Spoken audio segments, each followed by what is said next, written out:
What is up, my beautiful gemstones? Welcome back to Friday night's live intuitive oracle with myself and Ghostdragonzw. I forgot to share out, so I'm going to do that here in a minute once I bring Ghost Dragon in. I hope you guys are having a fantastic few weeks. I mean, the energy has been really good and pretty high vibrational. Even if it's not affecting you yet, it should be, because if y'all are here and if you're here often, especially, that means you're putting in the work, and this brand new New Year's energy should be zapping into your life anytime soon. And I'm really just happy and really blessed to be here with you guys.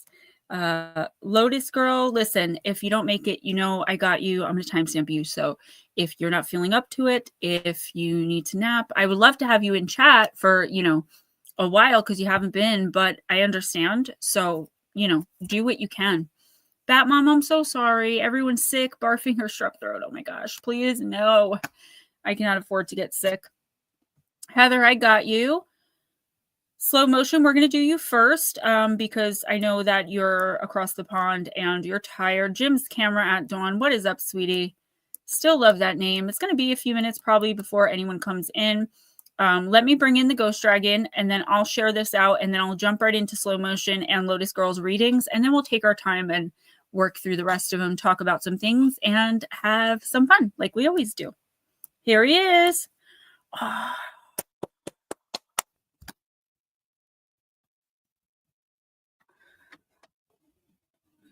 Already. He's started talking already. On mute. I said you should be doing that anyways after winning that game. Huh? Oh, I know. Yes. We got a victory royale today, finally. It's been a while since we got one of those.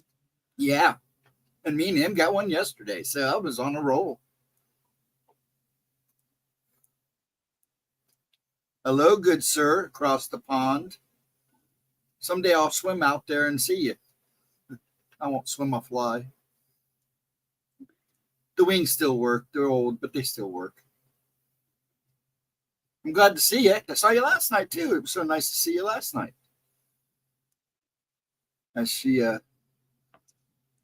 right, we are shared out and ready to go. Good.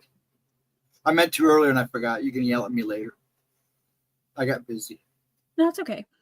So guys, I just want to give a great big shout out to everyone who came through. I was talking a lot in the past couple of weeks about not really knowing what I'm going to do about Christmas. And a lot of you really came through, and it all added up, and it made a big, big difference. So I'm down to like, instead of wondering where I'm going to get like $2,000 from, I'm down to like $300. So anything you guys can donate tonight through PayPal, Cash App, or Ghostdragonzw's Venmo, I really do appreciate it. If you donate it through YouTube will take 49% of it, so basically half, and I won't get it until the 21st of January, and only if the 21st falls on a Monday through Friday. So I really could use it. The other moms and kids, so RJ's friends and my mom friends, we're going to Great Wolf Lodge, where my son Damien works, on the 27th for a night. It's pretty expensive, so we're splitting a cabin. I need to come up with my part, and then there's a Christmas festival where you can meet Santa and shop and get hot cocoa and all that fun stuff, which is tomorrow at noon. So my donation goal tonight is $300, but we'll see where we land. And at the end of the day, I'm just happy you guys are here, sticking with me, sticking by me like you always do. My new book is almost done. My mentor kind of got on me a little bit, and not in a mean way, but like kind of put a boot in my butt. So I have been moving along quite nicely with that. Thank you to all my patrons, to all my members. I know there are like 3 of you who are waiting still for a December reading. What I'm doing is December and January together and sending them out. They will be done by the end of next week. Even though it's a little late, you are getting December and January. I'm doing the best I can, because from the 21st to the 2nd, I cannot work because my little guy has winter break. I pulled out some decks I haven't used in a while, and I'm going to start slow motion with one of those. We've got the Mythical Goddess Tarot, which actually it reads as Tarot and Oracle. Oh, okay, we've got more people. I'm sorry, I didn't see all these people come in because I was at the top there. Total Guerra, yes, you were able to make it. Welcome. Life with Bobby MMM. Oh, Monica, hey, so good to see you. All right. The 1400-year-old graveyard. I can't even imagine. Readings are $2 to PayPal or Cash App, or $4 through YouTube Super Chat or Super Sticker. All right, slow motion.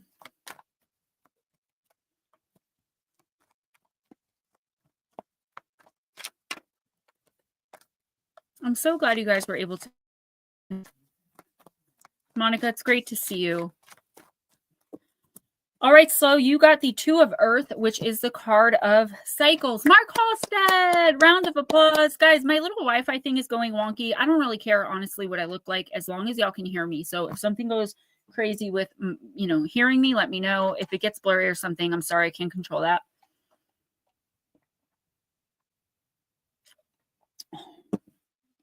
All right.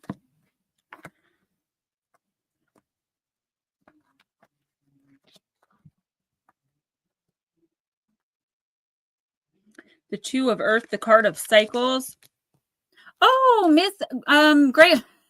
I almost said Lindsay Gray Wolf. Miss Gray Wolf Paranormal. If you want a reading while you're here, let me know. So good to see you. Thank you for coming in.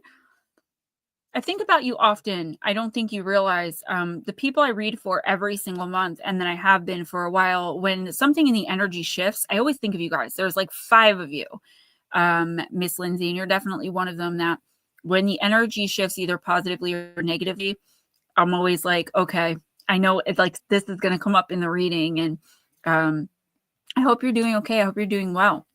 Slow motion, the ancient Ouroboros goddess Nehushta swallows her own tail, symbolizing renewal and regeneration through a cyclical rebirth.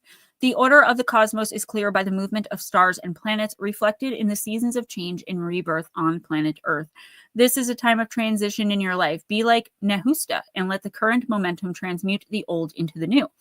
See what you are holding onto in yourself and release the brakes so that the changes that bring the new form to you can come easily, swiftly, and without resistance. So you're so sweet. Yes, Monica. Yes, you may. And I appreciate that. Thank you. I have changed things a little bit, but, not much. So let me just privately message Ghost.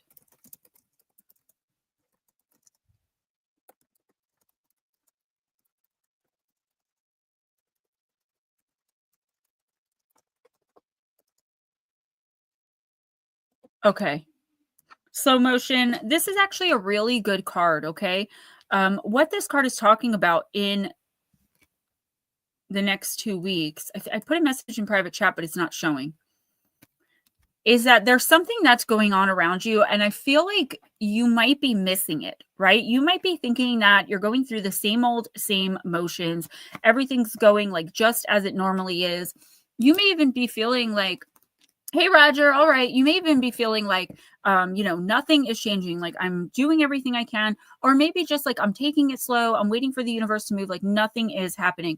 But this is the universe telling you stop and really, really pay attention to your surroundings, to the people, places, and things around you that you find yourself surrounded with, because the universe is moving. Thank you, Monica, in very small ways. And all of these little small ways are going to culminate at the end of the month, coming into the new year, in this incredibly amazing, great change. Now, it may not be a gigantic thing like you win $5 million in the lottery, but it could be something like, you're just feeling better in general, and then better able because of that to put yourself out there, or you may be feeling more confidence in of yourself, so you're able to like ask someone out on a date. And I'm just using those things as an example because it's not going to be some big burning bush in your face moment. It's going to be something that you notice, that you're happy with, and that you want to continue. And the way to continue what your role is in this major change that's coming in is to just keep going about your business, but just notice the little blessings around you. I also feel like somebody who doesn't have your best interests at heart, it's like, even, I don't know, I'm getting this feeling of like away. So like even they're not going to be bothering you in the next few weeks. Your energy is just much more open and clear, but much less susceptible to snakes, to people that don't have your best interests at heart, to people who are trying to, mess up whatever it is that you're trying to do. This is an amazing card, actually, because it's talking about how, this is kind of a message for everyone.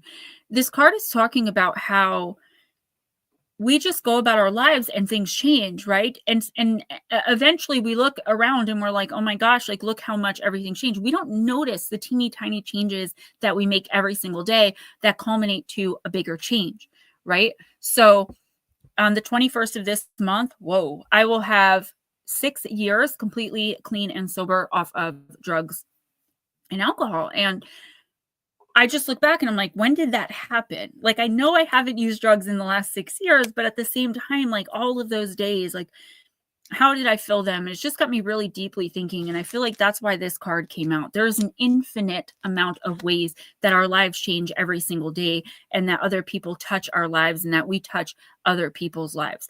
Yesterday, I reached out to some people I love but haven't spoken to for some time. That's amazing, right? That is a great thing. And I feel as though you're not going to have to worry about, because, sometimes when you reach out to people you haven't spoken to in a long time, there's like something attached to that. So I'm just going to use an example. Say that I haven't spoken to one of my brothers. I don't have brothers, as an example. I haven't spoken to one of my brothers in 5 years. And I reach out to him knowing full well the reason I haven't spoken to him in 5 years is because I hate his new wife, right? But she's not his new wife anymore. They've been married now for 5 years. I've got to be really careful because now I'm accepting her back into my energy as well. Slow motion, what this card would be saying is I wouldn't even have to worry about her. Like, she's not even interested in communicating with me, nor is she interested in stopping my brother from speaking to me. Like, this is just totally open, beautiful, universal energy. Heck yeah, Netter. And Monica, after everything you've been through, I don't blame you. I don't know how you're still standing. I'm glad that you are. And you're a warrior and a hero, honestly. Who are we doing next, Lotus? Or do we want to do Lindsay? Who? Let's go ahead and do Lindsay, because I know she kind of retires early, which is fine. I would too if I could. So let's do her, and then after her, we'll do Bat Mom, and we'll hold off on Lotus in case she pops in, or save her for the timestamp. Slow motion. That's actually okay. What I'm doing is, if somebody doesn't put a donation but they want a reading, I'm going to give them a month to be able to do that. I don't want people not getting readings because of money. Right. So if you do it 1 week in the month, and that's the only time you want a reading. But normally by the end of the stream, someone will have covered the readings anyway. I'm not, it's a process, and some weeks I'm feeling better about things than others, so I'm feeling in the someday Christmas we can go back to not worrying about that, It always ends up getting paid for in the end, yes. Whether someone else pays for it or the person gives extra the next week, it always evens out. It's not like I'm just giving free readings to like particular people. $5 is totally worth it. Yeah. Oh, thank you, Grey Wolf. Thank you, Miss Grey Wolf. Well, that's also what I was going to say. Lindsay, you're not a member, but you are a patron. And you've been a patron for like 3 years. No. I think that whether you were asking or not, that popped into my head, and that was a good thing to bring up, because I was asked that last week.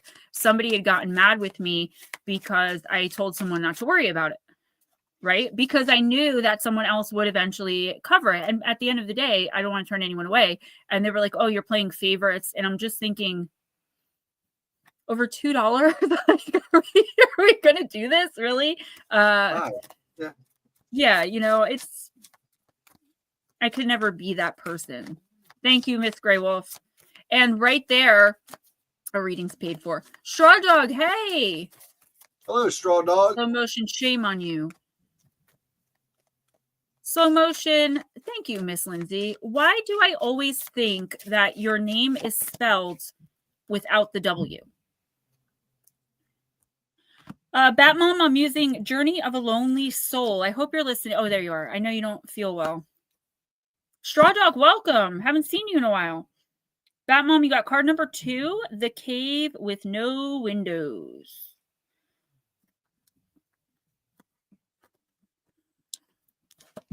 In one mysterious moment, the thunder of insight rolls through her brain and she comes awake. She sees the walls of the cave for the first time and knows she must seek a light and life, unlike the only one she has ever known.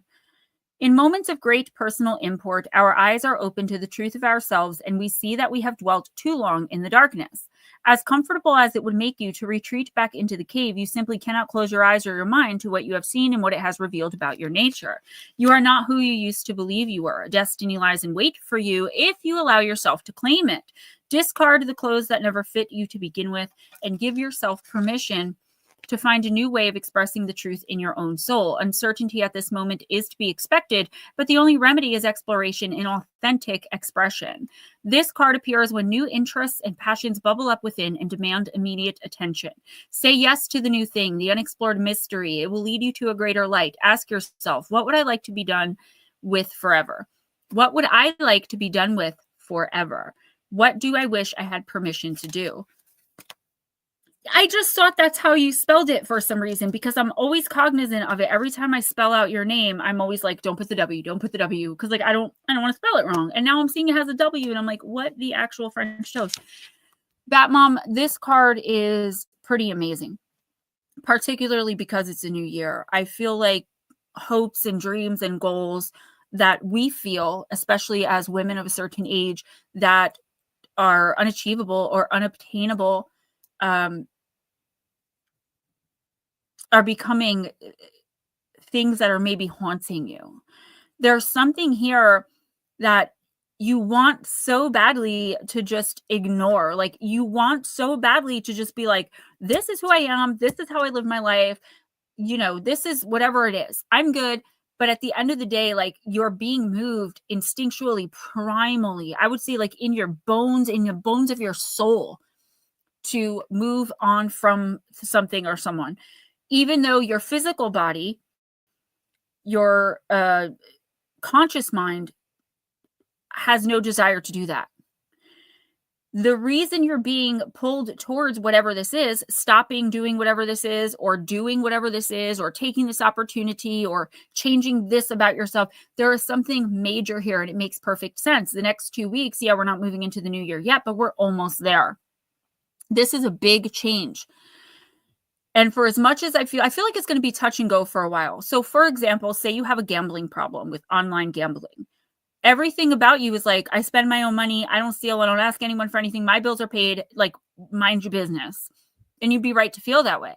But there's something deep inside of you, more than society saying it's wrong to have a gambling addiction, right? Because what does society know? They don't know what's good for you. And if all of those other things I just said are true, then nobody should have anything to say. You should be able to do what you want with your own money.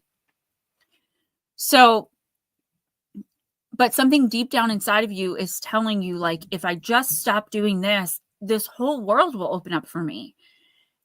Here's the thing. No matter how much you try to ignore this, it's not going to work. You're going to be pulled into this transitional period, and it is going to be touch and go. I feel like you're going to gamble. You're going to be like, F them. I don't care what they say. Gamble, gamble, gamble. And like, oh man, I'm going to stop. And then you stop for like a week, and then you go back, and like and it's a pain in the butt, but that's just how this is going to go. Your soul is fighting with your humanity. Your soul on the path to your real destiny is fighting with your physical form that's like, nope, I'm good here. That's a battle. But your soul always wins in the end. I read for Batmom instead of Lindsay, and I am sorry about that. Lindsay, you'll be next. Sorry. So this is you, like, this is the universe telling you, like, accept things. You're in a war. And I know you are, and I'm trying to be discreet. Like, accept things how they are. Give yourself a bazillion breaks if that's how many you need. Just don't give up. You are meant to win this fight. You are meant to become the person you are meant to become. And don't let the people around you influence you in any way. Whether it be, you don't even want people influencing you positively, because then it's like you feel like you have to do things this way, even if it's the right way, because they want you to. And then it takes your choice away. You're allowed to choose, right? And you're allowed to make mistakes, and you're allowed to fail 850 million times and get back up again. Don't let anyone make you feel like that's not okay, because I got to tell you, that's a part of this whole process. That's a life lesson that you're learning. If you don't fail, you're not going to learn anything. And the more you fail, the more you learn. So don't beat yourself up over that. Just keep getting back up. Keep trying, getting back up. And I feel like very soon that thing that needs to click is going to. And then it's still going to be an uphill battle. You've got quite a road ahead of you. But I feel like by this time next year, you're going to look back and be like, who was that woman? Right? I'm proud of you. I'm proud of you for how many times you've already gotten back up. All right, Miss Grey Wolf. Sorry about that. This is you, and I am using Raven's Wand. I haven't used these decks in so long. You got Prove Yourself in the upright.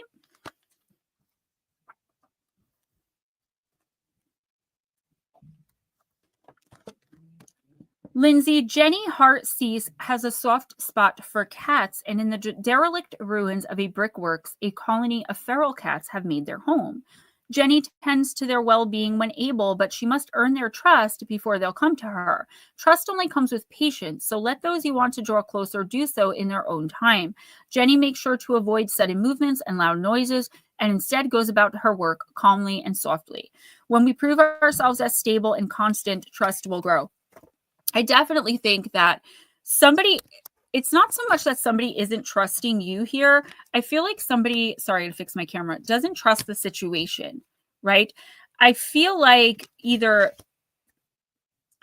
I'm getting a distance, a disconnect. So that means that maybe it's not happening yet. It could be, but we're like, you're helping someone. Either someone has come to you for advice, or like this situation fell into your lap that you're like, oh, I know what to do here.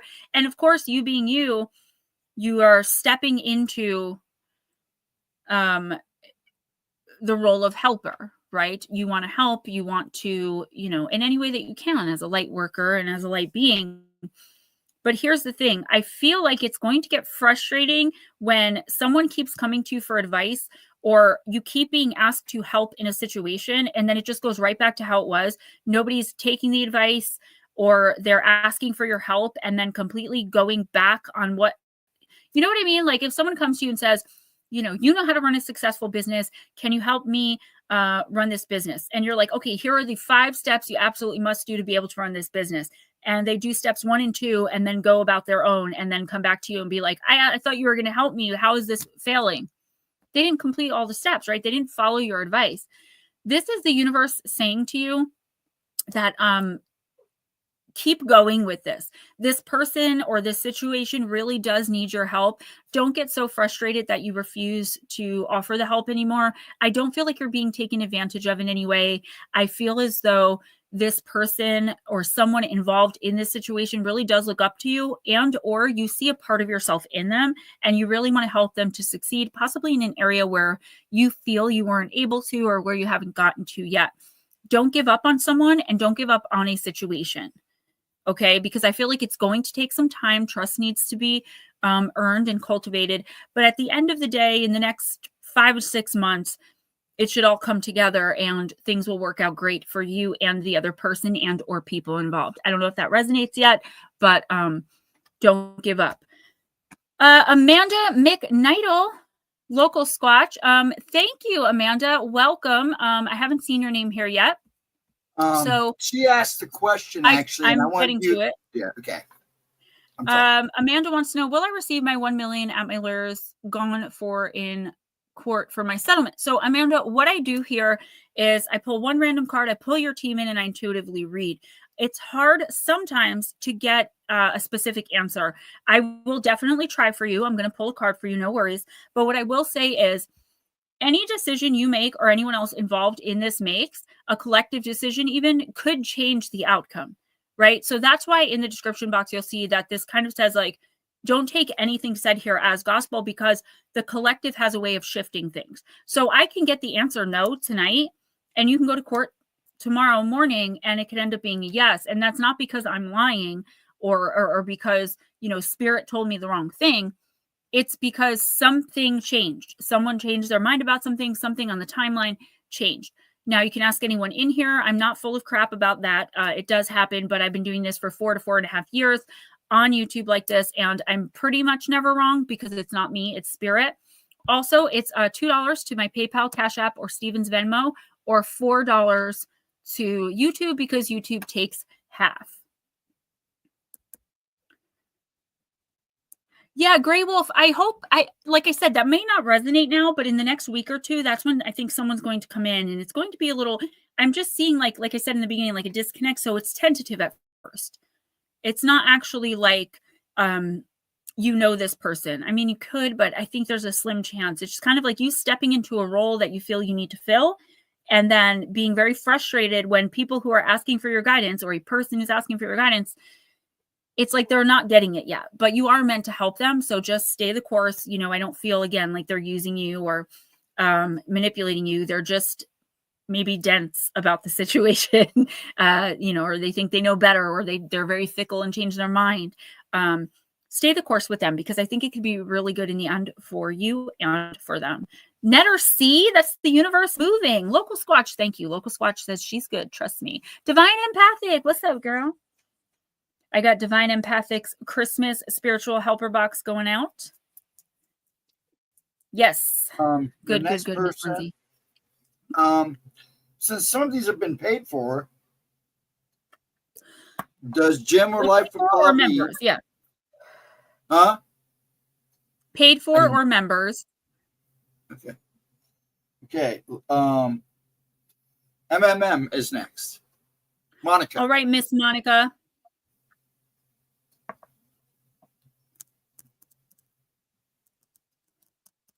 I'm just picking the deck, guys.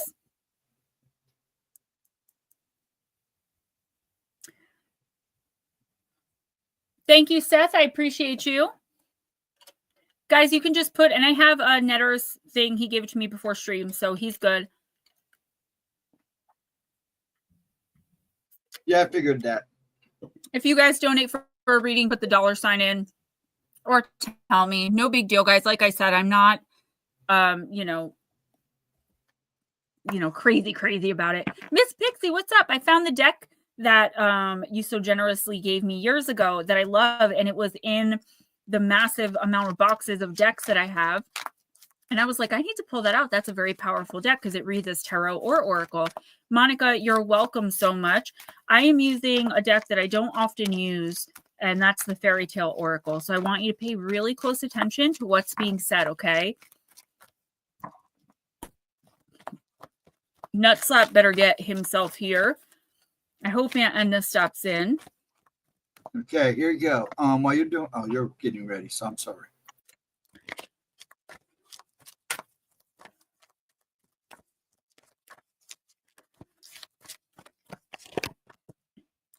Okay, Miss Monica, you got the card number 42, the Wild Swans, and it is the card of dedication.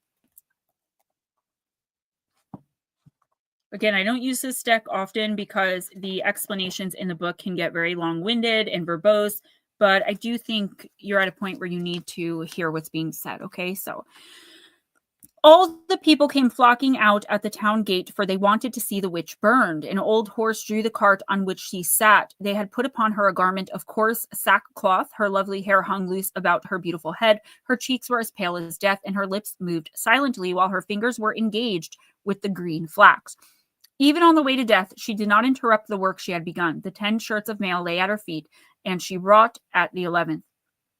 The fairy who came out to meet her was fair and shining, yet she closely resembled the old woman who gave her the berries in the forest and told her of the swans who wore golden crowns on their heads. Your brothers can be set free, the fairy said, but have you the courage and the tenacity to do it? The seawater that changes the shape of rough stones is indeed softer than your delicate hands, but it cannot feel the pain that your fingers will feel. It has no heart, so it cannot suffer the anguish and heartache that you will have to endure. Do you see this stinging nettle in my hand? Many such nettles grow around the cave where you sleep. Only those and the ones that grow upon graves in the churchyards may be used. Remember that. Those you must gather, although they will burn your hands to blisters. Crush the nettles with your feet, and you will have flax, which you must spin and weave into 11 shirts of mail with long sleeves. Once you throw these over the 11 wild swans, the spell over them is broken. But keep this well in mind. From the moment you undertake this task until it is done, even though it lasts for years, you must not speak a word. The first word you say will strike your brother's hearts like a deadly knife through them. Their lives are at the mercy of your tongue. Now, remember what I told you. She touched Elisa's hand with nettles that burned like fire and awakened her. This is a tale of suffering in order to save people or family that we care for from a fate that is not their choosing. It is a tale of sacrifice, and of sacrifice that must be done without recognition for a long time. In this tale, the young woman's brothers are enchanted into the form of swans, and she is told that there is only one way to free them, and that is through the spinning of magical cloaks made from flax or stinging nettles. Not a word can be spoken during this task. So for years, this young woman has hands that are disfigured from the burning and the pain, feet that can barely tread upon the earth, and she must do this all in silence. Her dedication to this bizarre task and her silence in the face of demands for explanations creates mistrust of everyone around her. But the truth is, she can't speak, not that she won't. She must keep to her task, for she has dedicated herself to saving the lives of her brothers. This is the madness of doctors, scientists, those who discover ways of healing and helping that seem bizarre and strange, incomprehensible to others. So this is the message of this card, Monica, to know that when we see people who are ferociously dedicated to a task or a mission, their single-mindedness may seem like madness to us, and in some way it might be. But if this energy is put to a greater purpose, it can bring about great healing and change. The message could be that you must allow this and not judge this. And the message could also be that your own dedication may be perceived as madness and even create hostility within the hearts of others. But it will result in healing, creativity, and great breakthroughs, just as Elisa's work, painful and bizarre as it seemed, saved her brothers from their enchantment. So a single-minded passion that's being misunderstood and working through pain to create results. Monica, I can't imagine a more fitting card for you. And obviously, I'm not going to talk about, hey, Adam, your personal business on here. But after everything you went through, I feel like what this card is saying is, there's something that you can turn your pain into, right? But there's a part of whatever this is, right? This pain, this heartbreak, this terror, this emotional terror that you have to let go of just a little bit, right? I feel like you could feel like you're letting a loved one who's passed. I won't say who it is, but I feel like you might feel like you're letting that person down if you're not grieving just as badly as you were on day one. Even after all this time has passed, you still feel as though, you know, if you laugh, you feel like you have no business laughing because you lost them and they're not here to laugh, right? Or if you decide that, you know, you need to eat, you feel like, how could I be eating? I need to be grieving. And like, you're so focused on this grief and mourning that you're not living your life. And I do feel like an opportunity within the next month. I'm not going to say 2 weeks because I see it more towards the new year. We're talking about rebirth energy, an opportunity for you to do something good and give back to a community, maybe by talking about what you went through or spending time with others who have been through similar extreme tragedies. It's unimaginable to me. I don't know. I mean, I know I wouldn't live on, but I don't know how I would. And I have so much, I don't even know if empathy is the word, because I just want to grab you and just hold you so tight. You have to turn this pain into something, and you have to understand that you don't have to be grieving and mourning every second for your loved one to know that you're devastated. You're never going to be the same again. So you have to learn this new way of being. This person is with you. This person is always with you, watching over. They've crossed over. They're not stuck anywhere. You know, hell wasn't meant for humanity. They're not in any negative place. They're on the other side in what some of us call heaven. Okay. And they're with you. And it's, you can't really feel pain on the other side, but you can empathize with it. And this person is watching you, and just, if there's any sort of negative emotion you can feel over there, they're feeling all of them, because you're so caught up and blinded by the grief, which is okay. I'm not judging you. I totally understand it. But you're so caught up and blinded by the grief that you're not even seeing how they're reaching out to you, the little signs that they're showing you that they're still there. You know, I love you is the message. They want you to know that it's okay for you to move on in your life.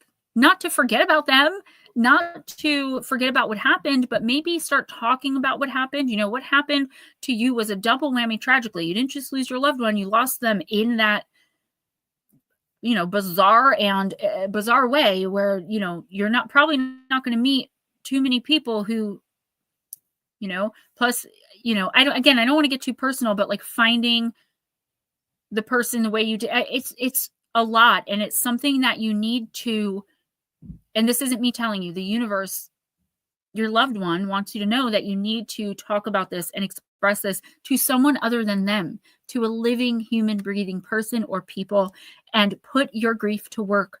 Maybe talk to other people who are in your situation, or maybe like miss some signs or something. There is something here that you can do to transmute every horrible, painful thing that you're feeling emotionally and mentally into something good that can maybe help save someone else so it doesn't happen to someone else that way. And then once you're doing some good with it and not just tearing yourself apart, your eyes will be open, your senses will be more open, and you'll be able to see the small ways in which he is reaching out to you. I really hope you pay attention to this reading and you take it as gospel, Monica, because you have to pull yourself out of this. I'm not judging you. I can't tell you it's been however long, a year or 2 years, and you've got to move on. I would never say that, but the universe is saying something similar, just not harsh, just saying like, hey, why don't you try taking a step forward and maybe finding a group of people who have been through something similar. Again, I don't think you're going to find too many people who've been through exactly what you've been through. That was, you know, it was crazy, for lack of a better word. I mean, it was, you can admit it. But it certainly wasn't your fault, right? And when there's mental illness involved, it wasn't their fault either. But you have got to put it somewhere. You cannot keep stuffing this down. It's going to send you to an early grave.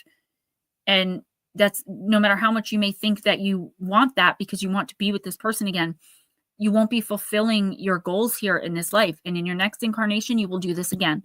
You will go through something similar again and again and again and again. Yeah. Monica, I'm so sorry. Please try to, I'm not saying don't mourn him or grieve him, but try to talk to moms who have lost their sons in similar ways. You know, again, you have a very unique experience, but it can't hurt to find somewhere to put it aside from just shoving it down into the nothingness of the pit of your stomach until you keel over. All right? And we're all here for you. Who's next?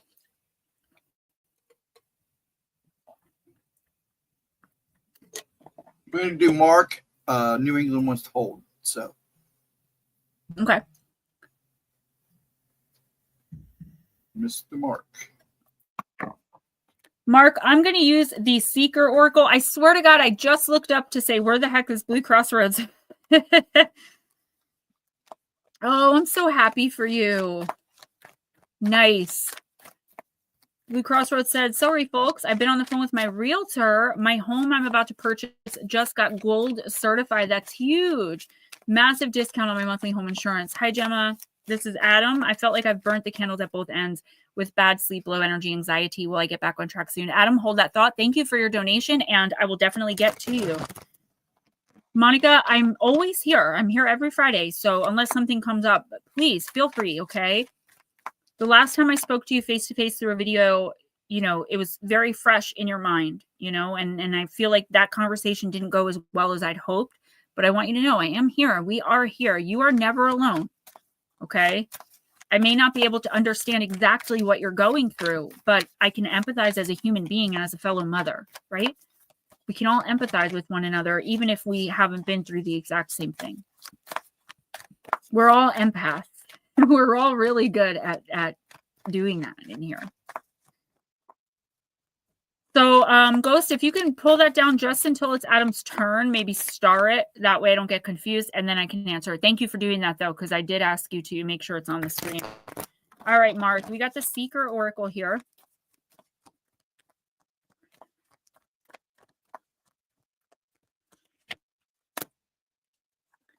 Life's a juggle.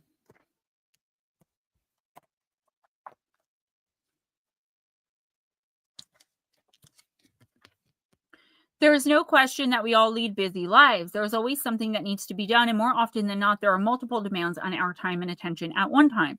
We find ourselves multitasking and fulfilling various roles and responsibilities. Life has become a juggle, and unfortunately, it's made life a struggle for some of us. We have to accept that we all have our limits, and sometimes we need to say no instead of yes. We need to heed that feeling of being overwhelmed and stretch to breaking point and ask for help. If no help is forthcoming, we need to adopt a policy of doing less to accomplish more and to do things well. It is more prudent to do one task at a time and do it properly than it is to do several at the same time and have to repeat them because mistakes have been made. The last thing anyone wants to do is to have to start all over again because it was not done right the first time. Are you taking on more than you can handle? If so, it might be prudent to lighten your load lest you end up with egg on your face. After I read for Mark, I'm going to just get up and unplug the Fire Stick and the PlayStation so that I might have a little easier time.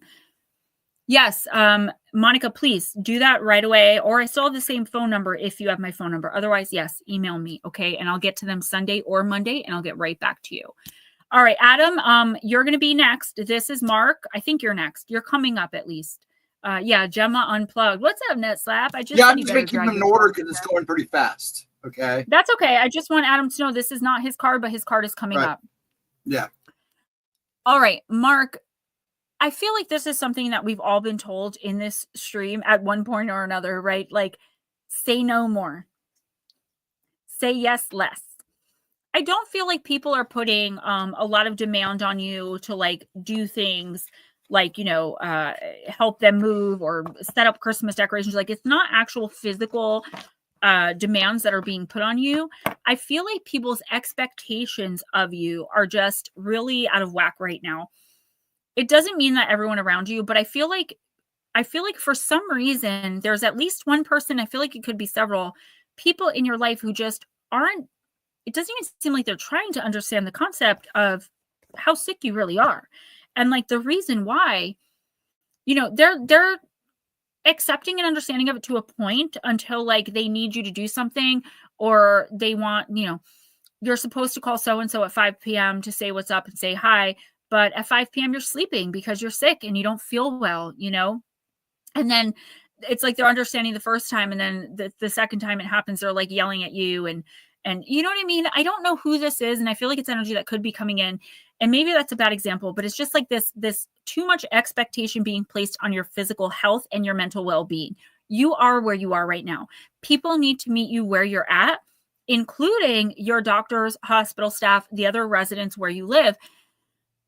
There is no one right now that should be telling you like, oh, suck it up or, oh, get up and force yourself to go for a walk. You'll feel better. It's like right now the universe is giving you permission to do whatever it is you feel like doing, right? Even if that means just lounging around contemplating life. Don't put any expectation on yourself, particularly in the next 2 weeks. I feel like somebody is going to kind of take you the wrong way. They think that they know where you're at. They think that they're meeting you where you're at. And then like the minute you say something like, I don't feel good or I don't feel like doing that, it's like, it's this whole different reality. I'm fully channeling this right now, so I'm not really sure what this is about, but I feel like the main thing here is for you to not put pressure on yourself to perform physically, meaning getting up and going for a walk, getting up to clean your apartment. You are under no obligation right now to anyone but yourself to do what makes you feel good and nothing else. This is like, quote unquote, hall pass of selfishness, even though it's not selfish, right? You have spent your entire life caring for others, doing for others, never saying no. And look where it's really gotten you, right? These are the things you should be thinking about right now.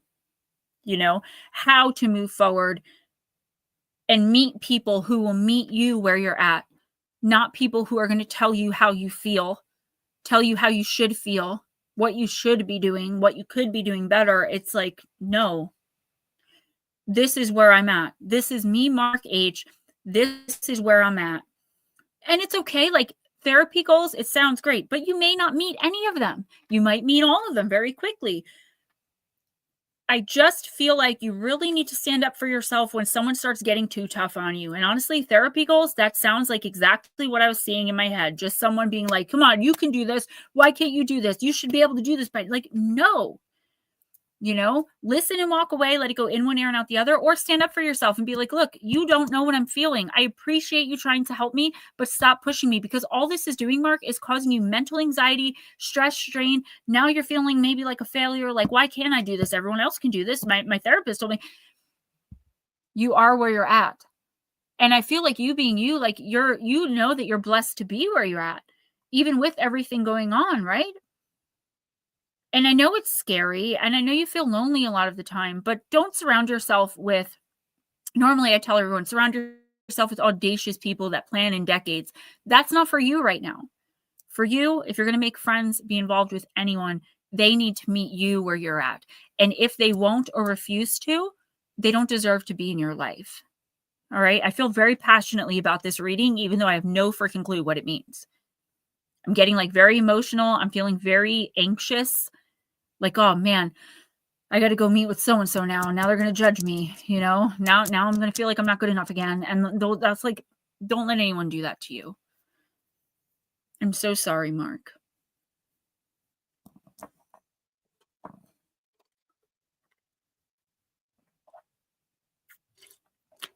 Mama Cindy Lee. Mama Cindy Lee and Straw Dog, please let us know that you're here. She's here. Straw Dog is not answering. You may not want one. So go ahead and do Cindy Lee. And then after her reading. Huh? Oh, I didn't read it. One. Okay, that's cool. Then next up, no. Go ahead and do Adam. We'll go ahead and do Adam since he's new. Okay. And then we'll do Divine, then Seth.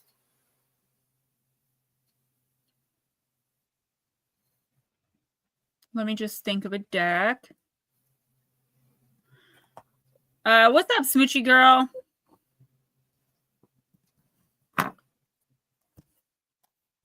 Nutslap, I have my whole wish list. I mean, you've done enough for me. I've been telling everybody, don't get me gifts, just donate.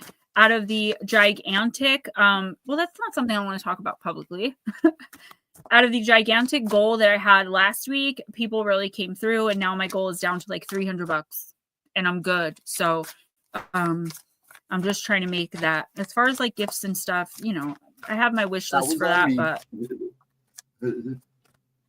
imagine if they did though, Nutslap. That would be amazing. I'm sorry.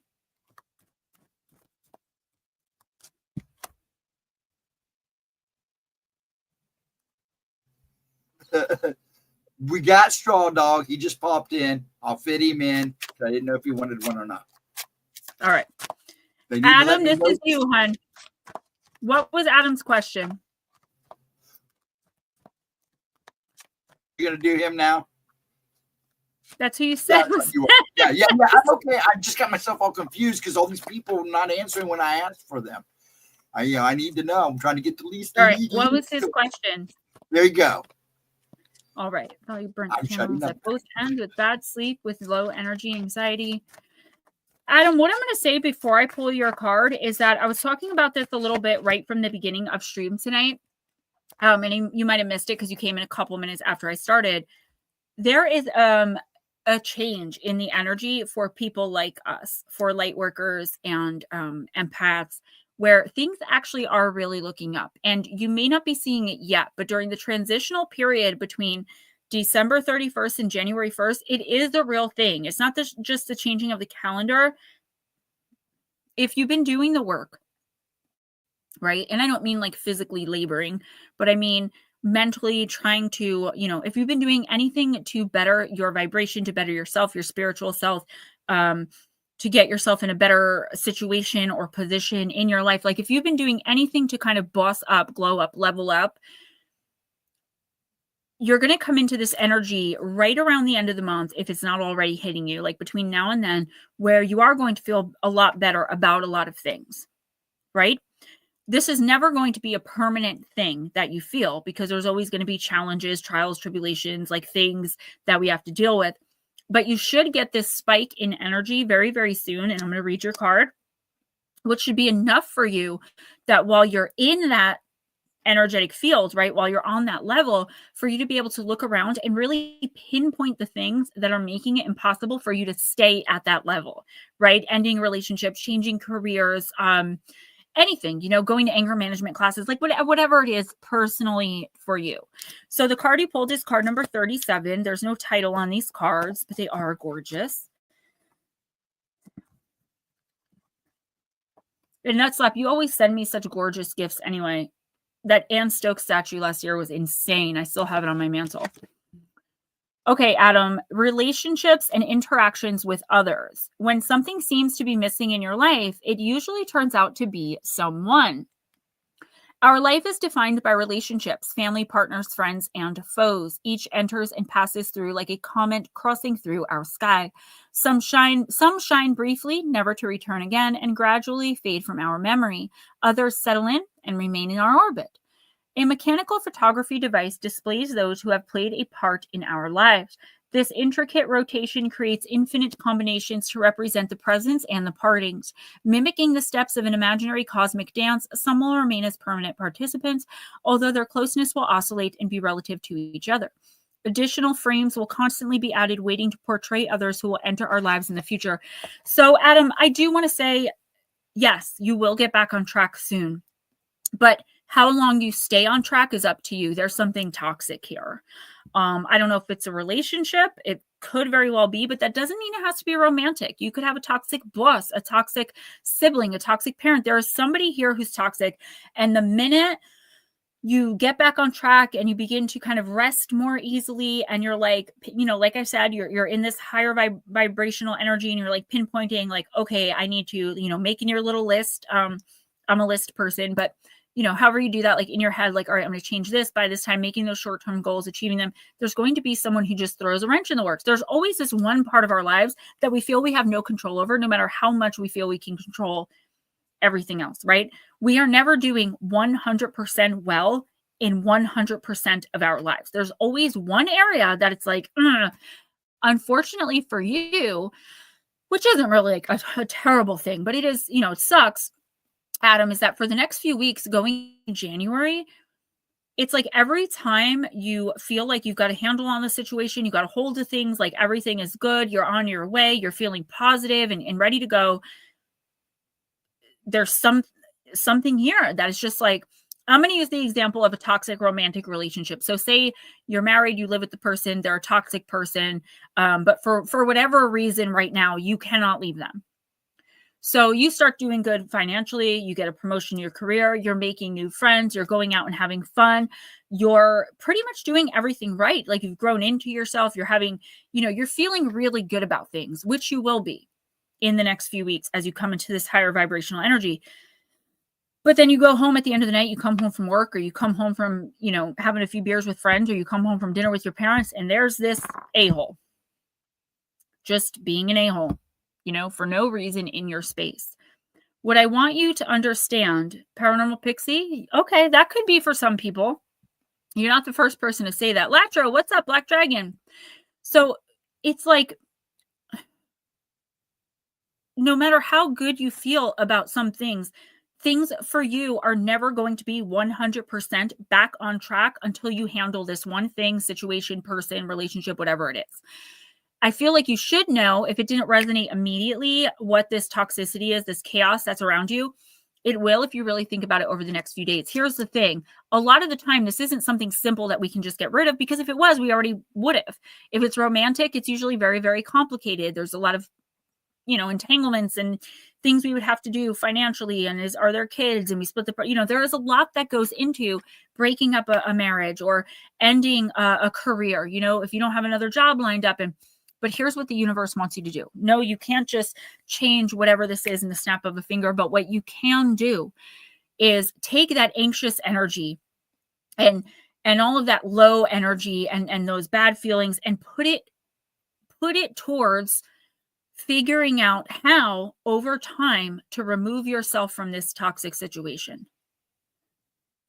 Because no matter how high you're vibrating, if you're in a situation or constantly in a situation or constantly around a person who's vibrating very, very low, They will always, even on accident, without even trying, suck your energy dry and bring you right back down. And a lot of them do it on purpose. I have someone in my life who, no matter how, if they see I'm feeling good or they know I've got something important that I've accomplished, they will make sure to attack me like, oh yeah, that's really great news. You're going to wear that? Okay. Or, oh, I'm like, I'm a #1 best-selling author, a dream come true on Amazon. You know what I mean? Like someone like that. So it's like, they always have to like take me down a peg or two. I've learned to deal with that over the course of time. Still a struggle, still hurts, trying to separate myself from any unwanted stress from family. I feel like it's hard sometimes for us to do that because we see the light in everyone. We see the good in pretty much everyone. What I want you to understand, and I've said this to a lot of people, and I figured it out only 4 or 5 years ago myself. I'm 41. I figured it out late in life too. If the person themselves are not working with that light, if they're just not a good person, there's nothing we can do to activate that light or make them see their goodness, especially as grown adults, right? I think once we pass the age of even 25, there's nothing we can really do to have effect on someone else. It's like once they're there, they're there. And you got to remember, when you're up here and they're down here, they cannot meet you where you are. It takes time to slowly level up to a higher vibration. But guess how quickly you can go down? Very quickly. When they poking at you, and you're ignoring, smiling, ignoring, and then finally you just snap. There goes your energy. Now you're meeting them where they are, and that's exactly what they want. Don't give it to them. Focus your energy on anything else, right? I try to focus on writing. That's why I banged out like 6 books in a matter of 5 months. That's my outlet. Yes, you're going to feel better. I would say, like, if you start looking around now in the next few days, I would say, like, you'll notice things start to feel a little better in certain areas. But once the new year rolls around, I feel like you're just going to have this very high vibrational energy hit you. The thing is, if you want to hold on to it, be productive with that energy. Start figuring out an exit plan. Start putting up boundaries. Because as light workers and empaths, we can put up boundaries, no problem. But enforcing the boundary is where the problem comes in. You have to learn how to do that. That is one of the best things you're going to be able to do. Max stats. Hey. Okay, we're going to do Straw Dog next. Straw Dog.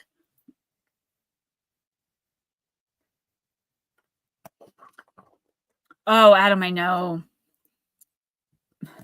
I think, though, it's hard when it's anyone, but it's hard when it's family, because a lot of the times toxic people, like narcissists specifically, are drawn to empaths, right? So not everyone in your family that you get along with or that you're close to is going to be an empath, which means they're not going to really see or notice the toxic side of this person, which means I have someone in my life like that, where people are like, oh, that's just how this person is. And I'm thinking, like, they've literally destroyed lives over, like, I dropped your champagne flute and now you're trying to lie and break up my marriage. You know what I mean?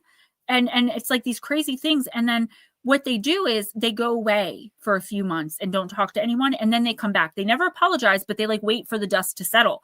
And because I'm the empath, I'm always told, well, remember forgiveness, because I'm a Christian, right? Remember forgiveness. But if I do something and like yell back or start some crap for them or with them, then it's, you need to apologize. You were the one who was wrong. I get that. Not everyone around you is going to see this person for who they are. Narcissists and toxic people also don't like dominant personalities. So someone who enforces boundaries, it's like kryptonite to them. All you have to do, enforce your boundaries, and do it politely and kindly, even non-confrontational all the way. And then nobody can say anything to you. You're not yelling, you're not screaming, you're not cursing, you're not being unreasonable. That'll expose them for who they really are as well. It happened over birthday cake once. Okay, my life was almost destroyed. So champagne flute, just as silly. All right. Family can be the worst, All right, Straw Dog, I'm using Deep, Dark, and Dangerous, the Blue Crossroads deck.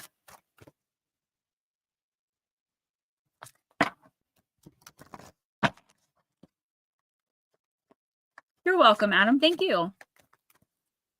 All right, Netter, I got you.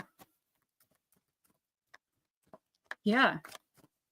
Black Dragon, you're absolutely right. Black Dragon says, make yourself happy and screw those who try to take it from you. Don't allow others to dictate how you feel and think. Believe in yourself and trust yourself, but most of all, love yourself. It took me until I was 38 years old to love myself and to realize, like, I'm somebody. Even if I'm not somebody great or famous, I'm somebody special in my world. And we should all feel that way. But instead, the boomers, the Gen Xers, the millennials, even the Zennials, right? I'm a Zennial, a Gen X millennial. We were all taught that being confident is being conceited, being cocky, being selfish, paying so much attention to yourself.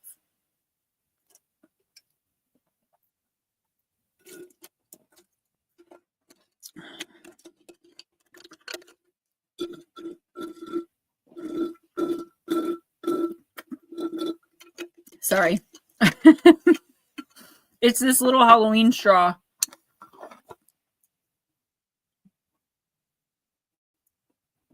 I've actually got to take down this Halloween background. I have a little Christmas snowman I want to put up.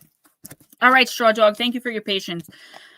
Card number 16, the card of the journey. This is Persephone, and it is a deep card.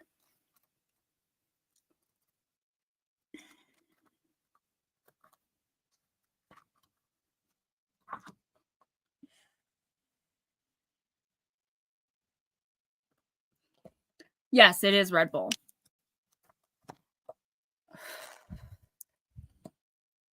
I've cut down. You can ask Ghost. I used to need a case like every week. Now they last me like 3 to 4 weeks. Jules, I was just thinking of you. I'm so glad you came in. Straw Dog, to rise to get where you wish to go is a process and a journey. While catalysts to change can appear overnight, transformation rarely does. Be patient. There is a season for everything. Work with the cycles, the seasons, the moon, the sun. There is a time for introversion, extroversion, growth, and even stillness.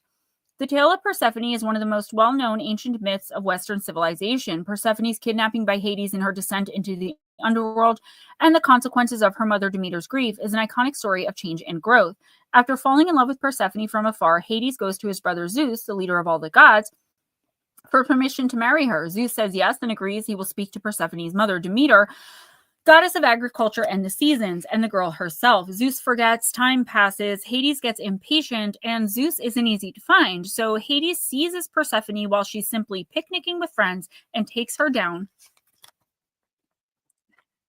I like the green monster, to the underworld. Demeter searches for her missing daughter across the earth and cannot find her. In her grief, she stops helping the plants to grow, the weather becomes poor, and all agriculture dries up and dies.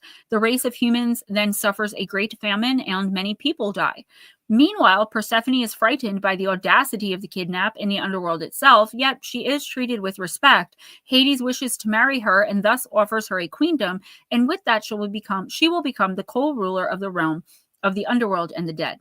She will become powerful, and she will become a wife. As she is dead and still has worldly needs, she is also offered food. A juicy pomegranate with ruby red seeds is given to her, but what she doesn't realize is that if she takes food while in the underworld, she will be part of that world and have to stay. Up above on the earthly plane, men cry out for help to Zeus, and he hears them. He asks Demeter to give the earth its fecundity again, but she refuses until Persephone can be found. By this time, some of the other gods know who took her, so Zeus goes to Hades to negotiate. Demeter demands her daughter's return outright, but there's an issue now. Persephone has taken food. She has eaten 6 pomegranate seeds and so must stay with Hades. Zeus brokers a deal so that for 6 months, Persephone will stay with Hades and be his queen. The other 6 months, after journeying up from the underworld, she will spend with her mother on the earth's surface. She's escorted up through the darkness by her friend Hecate, the torchbearer who illuminates the way. This is clearly a complex story with many themes, but one is that it is the story of cycles and transformation, life stages, and the struggles and triumphs of that journey.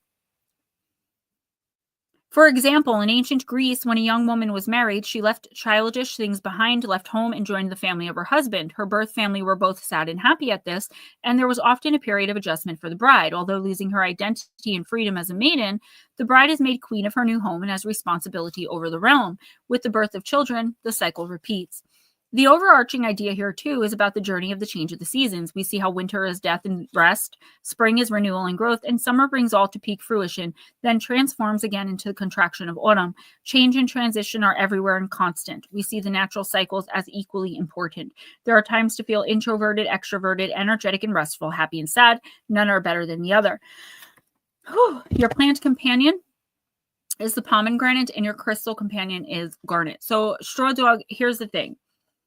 I feel like something has either just happened or something is about to happen that you are going to be like, the effing audacity. Like, how dare this person say that, do that, think that, feel that? Like there's something here that is so audacious that you're just like, it's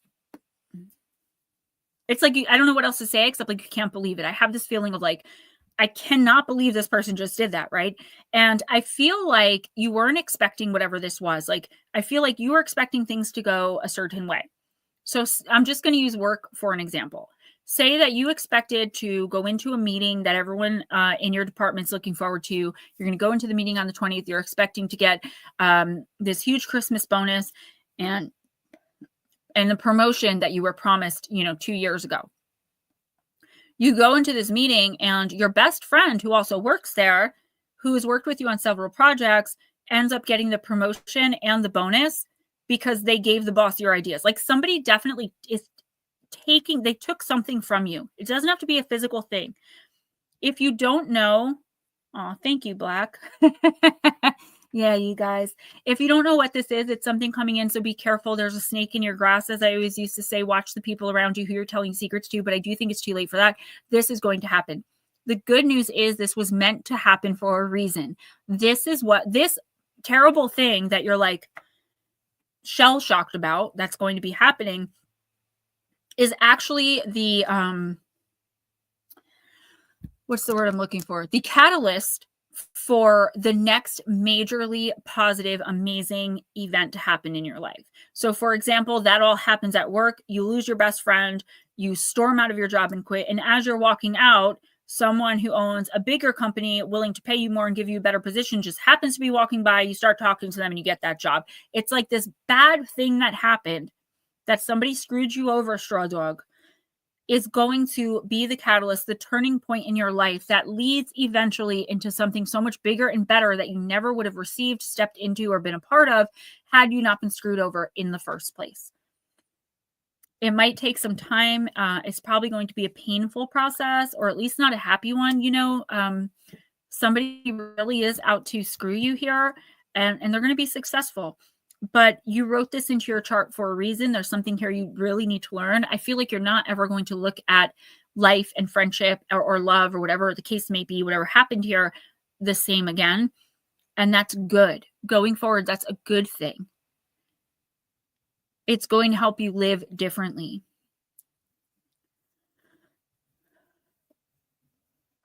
Okay, Divine is next, and you're fine, Divine. You timed it just right, so you're next. You're I'm not up even now. tired. I don't know why I'm yawning. Don't forget, Netter wants to go too. I know, I got him in here. He's going to be after Seth Okay. if he shows back up. Seth, if you're listening, you're after Divine, then it'll be Nutter. Okay. Miss Divine, I'm using Anne Stokes' Gothic Oracle.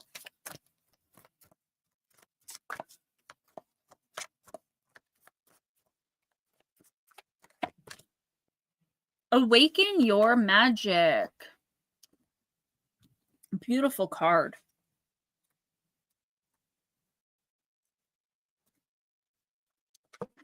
An owl in flight heads toward you. The light of the moon illuminates his ivory wings as he prepares to land before you with a pentacle clutched in his talons. Where's Nutslap? He didn't leave, did he? New ideas and inspiration can often feel like the arrival of this bird. They can come from nowhere and take hold of your mind. Sometimes they are fleeting, like the owl disappearing as quickly as they appear. We have all experienced that rush of inspiration, scurrying for a pen and piece of paper to jot down an idea before it disappears again. If you have drawn this card, Divine, it is suggesting that you are not only in receipt of a brainwave or creative spark, but that now is the ideal time to make use of it. Once we have become awakened by the magic of our imagination, we must consider ways we can manifest this idea in the physical realm. Have you had an idea for something that could change your life or the lives of others? Have you come up with a better way of doing something or found the solution to a large problem? Think of practical ways this inspiration can become released from your mind and born into reality. Yeah, he better be here. Hey, what's up, Seth? I didn't even see you come in. Divine, I feel like now is the time for you to move forward in something. I feel like it's something you've been putting to the side, not really as unimportant, but like that can wait. You know what I mean? Like, I really want to do this. I don't have much left before I can like launch this idea or do this thing for this person or whatever it is. But it's like you've been putting it on the sidelines because you're like, I really don't have the time, The universe is saying now is the time.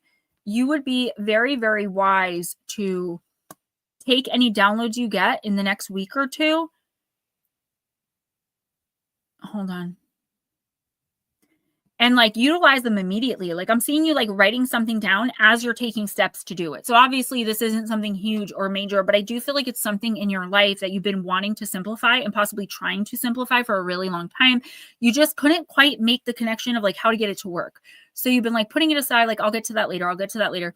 Like kind of being comfortable in your discomfort. And being like, okay, well, this part of my life or this thing, this sucks, but I'm so used to it anyway. So I really don't have to rush to change it right away. It is what it is. I'll get to it at some point.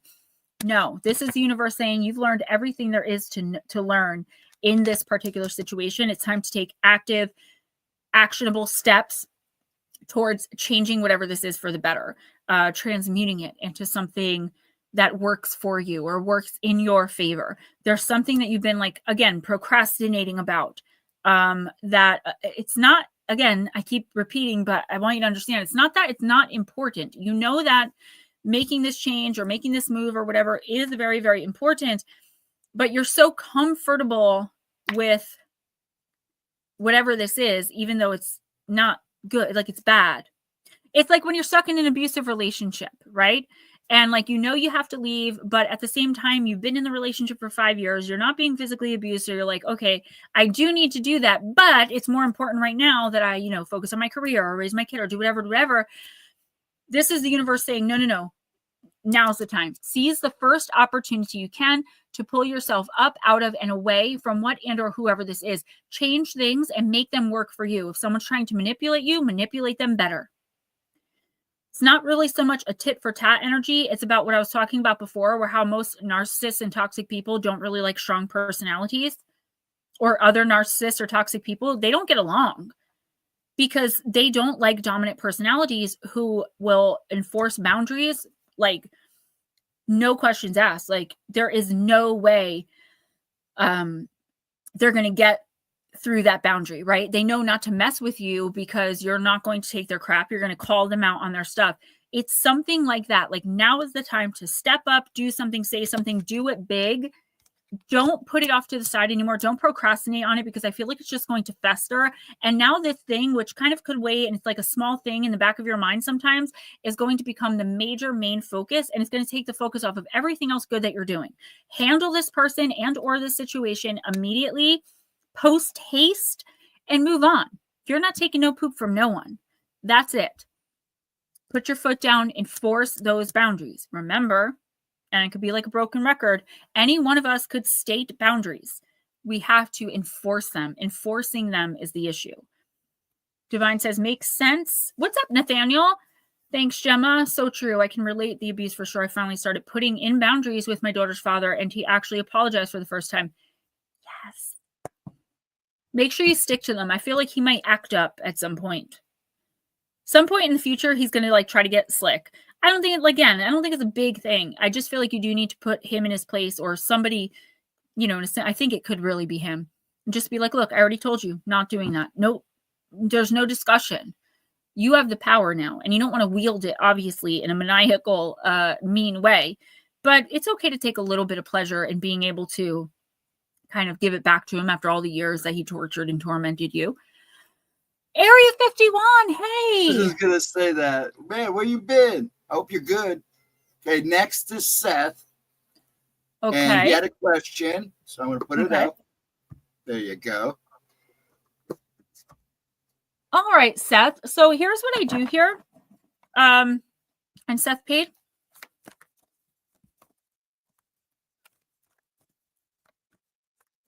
Okay. All right. Here's what I do here is I'll do like a 1-card general reading. It's somewhat hard for me to like pinpoint love in these 1 cards, but I will try, and I can do my very best to tell you what and or who is coming in for you. So I do charge $2 donation to PayPal, Cash App, or Venmo, or $4 donation, Super Chat, or Super Sticker. I'm already shuffling for you, so I'm going to do the reading regardless. You were the one that paid on PayPal? Okay. I was kind of just busting Steven's chops because I knew that he didn't ask, but it's okay. I saw earlier. I was going to say I'm going to do it regardless because I'm already shuffling. So thank you for that. Nether, I didn't want to out you and like say your real name, but yeah, it threw me off a little bit too. Awesome. Seth, thank you for that. I appreciate you. I'm using Aether Creatures. This is usually a really in-depth deck, and I will do my best to answer your question about future relationships.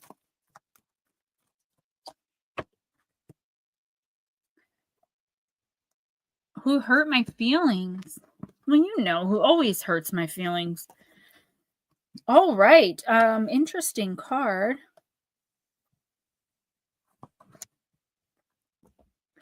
Seth, card number 63.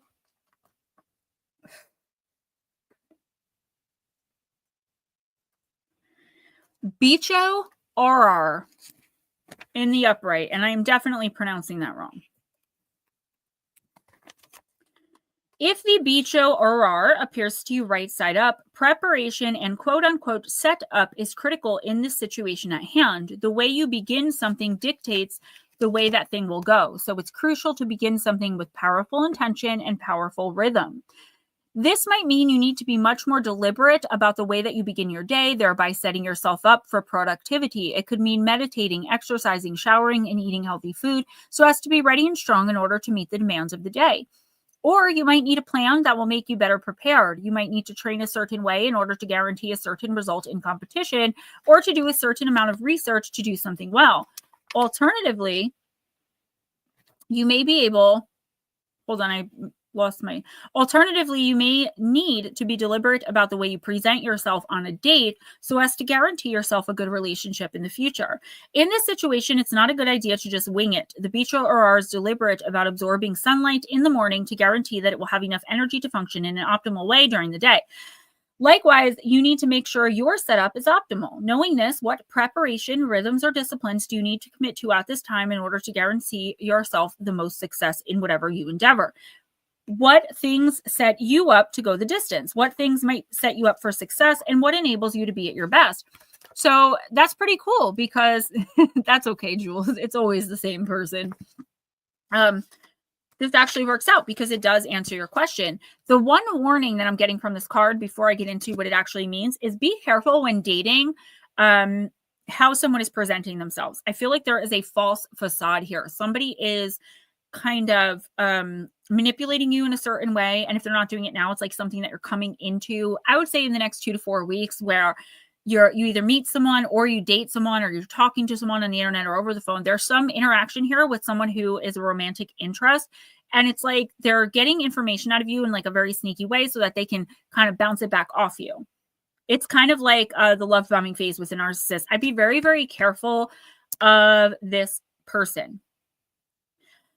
The way you can avoid situations and people like this while being out looking for a relationship in the future, being on the dating scene and meeting people online, is to be really, be dead set on your non-negotiables, right? And the universe is channeling this to me, so I really want you to pay attention to it. Jules, I'll talk to you privately, it is. So not being willing to bend even a little. We are taught that, having standards and enforcing boundaries is just being self-absorbed, self-centered. People don't have to change to please us. No, they don't. But we also don't have to allow people in our space who aren't simpatico with our energy, right? So Seth, here's what I'd say. Make sure that you present the true image of you. when you're looking to meet new people, because I feel like what will happen is you can draw so many great people in, potentially a romantic life partner, if you're just wholly and fully you. Don't sacrifice your ideas or your ideals. And this is particularly, again, in the next 2 to 4 weeks, I feel like there's going to be lots of opportunity that comes up where you meet people that you wouldn't mind getting to know better. But here's the thing. Make sure you have that list of non-negotiables in your head. And the more you focus on that, the more you're putting the energy out there to the universe that this is what you're looking for, and you're not going to negotiate on it. So if politics is a big thing in your life, and you lean one way, your non-negotiable is you are not going to be dating someone who leans the other way. Do you know what I'm saying? You don't want to date a smoker maybe, or someone with kids, like whatever your non-negotiables are. And no matter how badly you want to find a life partner or soulmate or twin flame connection, don't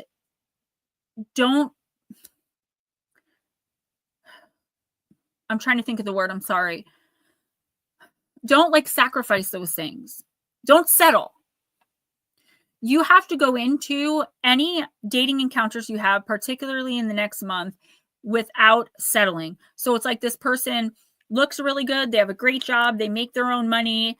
But, one of your non-negotiables is they don't have kids. They have 5 kids. Don't settle. This is the universe telling you that in the end of a month's time, I would say within the next 2 to 3 months, you will meet someone who is a soul connection, who is perfect for you. If you settle in the meantime, before that person's energy comes in, you can go out, have fun, get to know people, get to meet people, hook up, whatever you want to do, however you want to do it. No judgment or indictment here. Do you, boo? But if you settle, then you're never going to meet that person that was meant to be there, because you're putting all your energy into this person that you settled for. And it is possible to settle. It doesn't mean you're better than the other person. It just means you're different and you're not willing to match energy with that. Mike J, behold.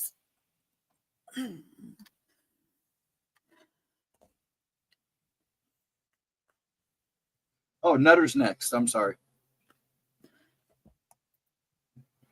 Netter, I'm going to use the mythical goddess tarot.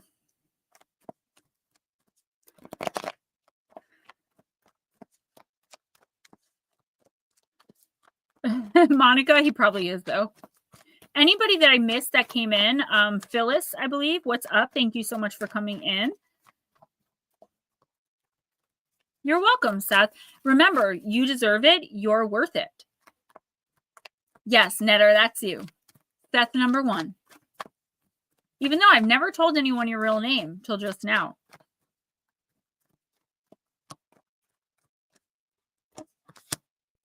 Okay, so Netter, you got the 5 of C's, the card of cleansing. So you are dealing with some pretty intense emotions, right? Doesn't mean they have to be negative. I just feel a lot of confusion. And of course, I know a lot about your personal situation. So I know that there is confusion and some feelings of lack there. You would guess Jason. You thought that was his name, Jason? Not that I would ever tell anyone, but nuts up, your real name throws me off all the time because you don't look like. Okay, Monica, as soon as stream's over, I always go right to my text. So don't worry about that. All right, Netter. Mars in Scorpio. Frogs are the goddess symbols of fertility, bringing regeneration and healing. In order to heal, sorrow, grief, and guilt must be released through the cleansing waters of love and purification.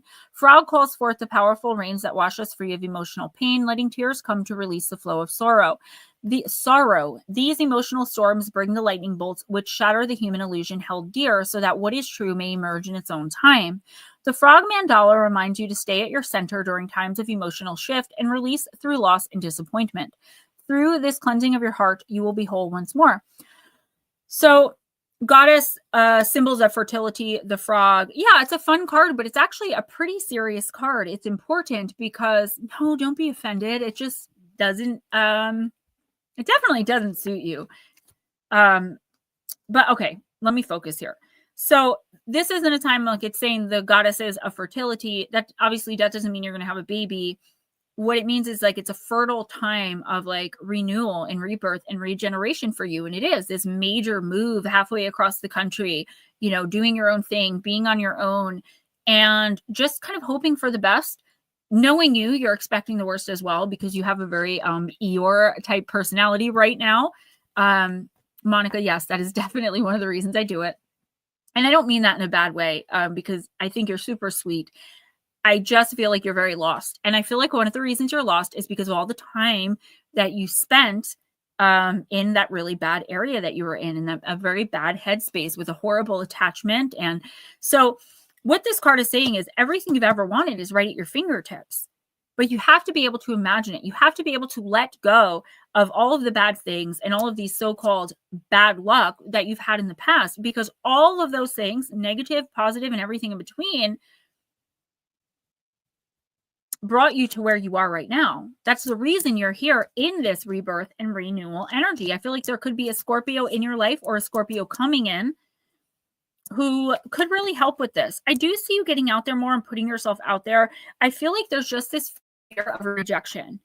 Holy moly, did you used to have, yes, I mean, you do. The word just kind of came to me, but I feel like there's this fear of rejection. Not that you feel like you're like not a good person or something. Like, it's not, when I say fear of rejection, a lot of the time people think of like a dorky kind of person that like wants to ask out the prom queen or prom king, right? That's not the kind of rejection. You just feel like your energy is not going to be matched by really anyone else because you are so very unique, and you know you are. I feel like this is a time for you to really do everything you can to just go with the flow, to let the past lie where it is, to leave it behind, and to understand that, like I said to you in a text before stream, this is where peace starts. This is where healing begins. And coming into the new year, Netter, I feel like you are going to come into a place of hope.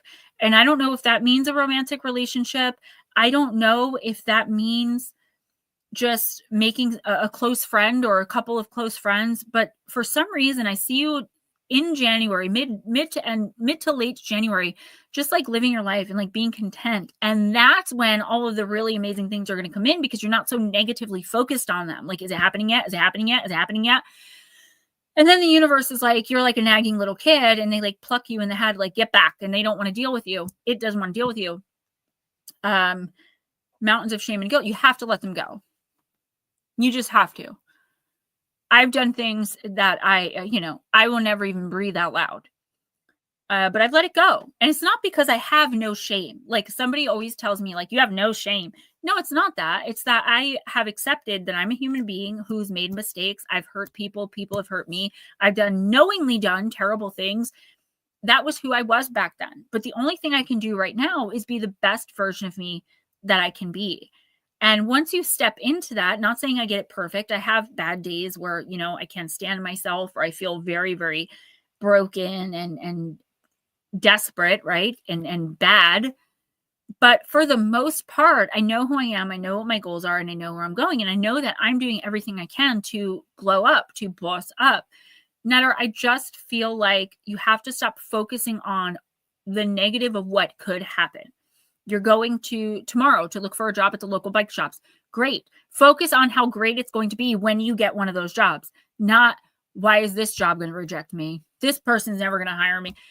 You have to train. It takes a lot. And I know it's hard, but you have to train your mind to think in positives, in positive what ifs, not negatives.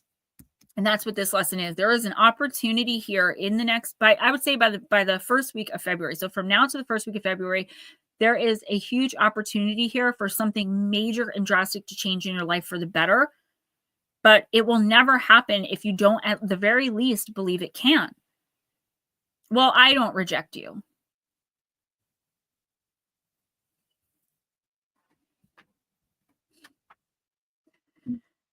Next is Miss Pixie.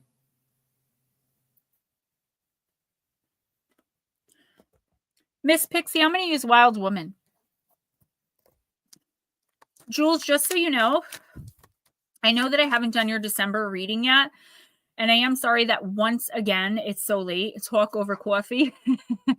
But what I'm doing, and it'll be done probably Monday or Tuesday, I'm hoping, unless something crazy happens, I'm going to do December and January together for all of my December readings that I haven't done yet, because the last 2 weeks of December, I can't work because little guy's home on winter break. So I'm going to combine December and January just for this month to make sure that I'm not doing January readings on like the 12th of January.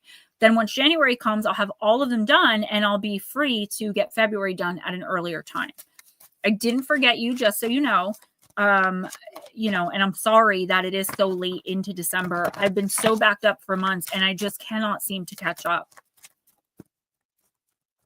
Black Dragon, it's very hard to train your mind to do that though, to understand that even the seemingly bad, quote unquote, bad things that happen to us are good because they lead us into better places.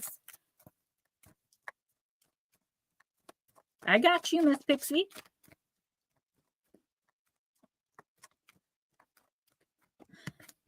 Oh, I kind of need my inhaler, so I may have to break for a second. I'm okay for now, but I do think I'm going to need it. All right. I know. Don't even say anything. I already know, guys. All right. Do I need a tote bag? I'm a woman. I can never have too many, right? I love tote bags. That's like Card asking number 2. wants more shoes. I saw a jacket that I want on Temu. It's black. And it has pink fur on the inside and pink fur on the hood. And it's one of those slim fit ones. It's like $25, but because of the Great Wolf trip, it's like, that's why I need your guys' help.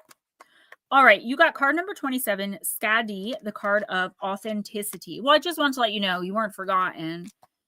Yeah, you know what? Give me a second, guys. I do need my inhaler. Let her go take care of that.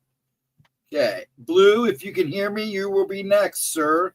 Then after Blue is Nut Slap. Then Jules. Okie dokies. So Blue, Nut Slap, and Jules. All right, there you go. Skadi. Monica, go do you. We should be here for a little bit longer. And you have my number. I will check my texts. I'm not tired. I think I'm dehydrated. All right. Miss Pixie, what aspects of your authenticity are you unfairly sacrificing in the name of compromise? Compromise. That was the word I was looking for Adam's reading. Don't compromise your beliefs or values. Pixie, Scotty tells you that you may be hiding aspects of yourself with a capital S or sacrificing your true needs and desires in the name of so-called compromise. A compatible relationship, whether familial, platonic, or romantic, will never cause us to compromise our authenticity, but to embrace, encourage, and empower it. In Norse mythology, Skadi is a Jotun, a giantess and goddess of winter, wilderness, mountains, revenge, and independence. The word Scandinavia can be translated to Skadi's land. In one myth, Skadi takes Norjor, a sea god, as her husband. On moving to Norjor's home, Skadi quickly realizes that the brightness and noise of the crashing waves and screeching seabirds are too much for her to bear, and she longs to return to the silent, frost-bitten mountains of howling of the wolves. As a compromise, the couple try living between the sea coast and the snowy mountains for 9 days at a time. However, both find this arrangement to be painful. All right.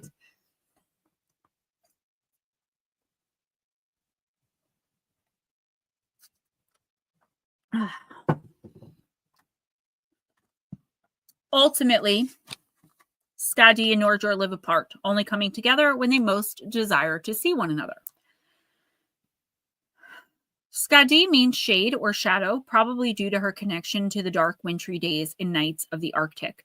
Is an emblem of authenticity, and she is willing to choose her authentic truth with a capital T, no matter the consequences. She knew with every fiber of her being that roaming among the wild wolf packs of the snowy wilderness was how she embodied her truest self with a capital S, and she knew that while some level of compromise is necessary and healthy in any relationship, she had to draw a boundary when compromise caused her to sacrifice or betray her true authenticity. So, Miss Pixie, I would ask you, where are you compromising? I do feel like in one aspect or area of your life, okay, Mike J, I know every word, song, and dance to Grease. Part 2 as well. There's something going on here where I feel like, Pixie, you might feel uncomfortable about making this compromise, but as a light worker, as an empath, and as a people pleaser, no judgment, I'm the same way. I think most of us in here are. It's like you're doing it anyway. You don't want to enforce a boundary. You don't want to say, you know what, I feel like I'm giving too much in this situation. I can't even imagine you ever saying something like that. But the fact of the matter is, I feel like in this situation, in order to preserve and protect your own happiness, you have to. I don't really feel like this other person or these other people are taking advantage, because when I started reading for you, I suddenly felt, even though I needed my inhaler, I did feel very, very calm. Right? I don't feel like they're seeing this as advantageous in some way, or I just feel like they just feel like this is the way it goes. Like, I don't want to do this, therefore we're not doing it. Because that's how it's always been with you and this person. I feel like you're too in your power now for that to be the case, though. I mean, things change, people change. And now you're more willing to advocate and stand up for yourself. But I feel like when it comes to whatever this situation is, there's either a fear of rejection, a fear of, I keep hearing like they're showing me myself, which would be like, and this other particular person in my life, where it's like a fear of being ridiculed. Like if I were to say, you know, when you do that, it makes me feel really uncomfortable and like I don't matter. Like you should be able to say that to a friend or a loved one, but I would just get mocked back, right? The person would start dancing and making fun of me. And I feel that with you in this situation, maybe not to that degree, but it's like there's something that's stopping you more than you just don't want the person to look at you poorly. I feel like you're just afraid of some sort of emotional repercussion if you were to stand up for yourself or speak up for what you really want in a situation.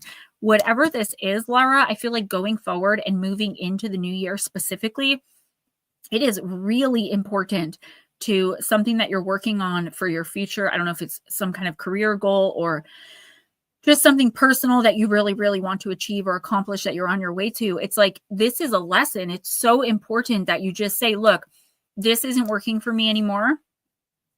Yes, that's exactly. And that, you know what that is at the end of the day, that's emotional blackmail.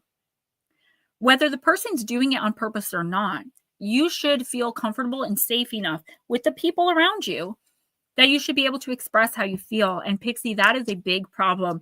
It is stunting your spiritual growth. It's stunting your raising of your vibration because you're giving your power away in this area, right? You're not giving all your power away, but in this area with this person, you're letting them dictate something here that you know you should have a say in, or at the very least, you recently realized you want a say in, like you want to change this. So for example, say that, and this is just a silly example, but you know me, say that you and your husband decided that when you had kids, you were going to be a stay-at-home mom and he was going to go to work. Well, now say your kids are grown, they all have families of their own, you want to go back to work, but you're afraid to tell your husband that because he's going to say, no, we made an agreement. I was going to work. I provide for this family. When at the end of the day, you know, maybe he's not providing, or maybe there's more that you want, or maybe just on general principle, you want to get out there and put yourself out. I understand what it's like to feel that way, Lara. What I would say to you is if you don't want to verbally speak this boundary, just start enforcing it, right? Start to, as best as you can, emotionally detach. So that way this person can't put it on you like, oh, you're changing everything. It's like, no, I'm just doing, you know, I'm just working on X, Y, and Z and couldn't do that anymore. Right. So, oh, I'm just helping my friend who opened a coffee shop. I'm just waitressing to help her out. So then you have to find a way. And I know this sucks, but I understand what you're going through, to kind of not make it like you're changing anything on purpose. Because I feel like this is stopping you from achieving something or from attempting something. And whatever this is that is stopping you from achieving and or attempting is really, really important on the next step in your journey. I know it's hard, and I know you're probably thinking like, well, okay, that's, you know, I'm not going to do that. try to figure out a way to emotionally detach and understand that it is okay. If the person gets mad, if they emotionally go after you, figure out a way to the best of your ability. Go and talk to someone, put it on someone else, let it out. Don't let it out in front of them. Don't let them see that they've caused this in you. Take it in stride. Well, I'm sorry you feel that way, but this is the best thing for me. I'm not doing anything wrong. I'm not, you know what I mean? Like, if it, just say it was your husband, like, you're not having an affair, you're not taking money from him, you're not going away for weeks at a time, like, you're starting your own business with your own money. You don't have to ask him about that. In certain relationships, it's proper that you probably should, but if you had something unhealthy, do you know what I mean? You wouldn't. You just do your own thing. I mean, I've gotten to that point in a particular relationship where now I just do my own thing, and I don't have to be along for that other person's ride, which is swimming upstream all the time. Now I swim upstream only when absolutely necessary, and otherwise I just do what I need to do. So I feel like the lesson here is like, or the question really, Laura, is, can you enforce this boundary without actually stating that you're enforcing it? So normally we'd say, if you behave that way again, I'm not going to be around you, or I no longer want this to work this way. Just make it not work that way. Just change it.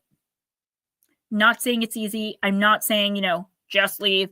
I'm simply saying the universe is offering you a solution, not in a way of like, you got to get out, not in a way of you're not trapped anymore, but in this one area where you can take your power and attempt whatever this is, or attempt to accomplish whatever this is. If you don't take this step, I'm not going to say you're going to lose everything, but you're definitely not going to gain everything you should be gaining, particularly in the renewal rebirth of January. You have definitely been putting the work in. You deserve the reward.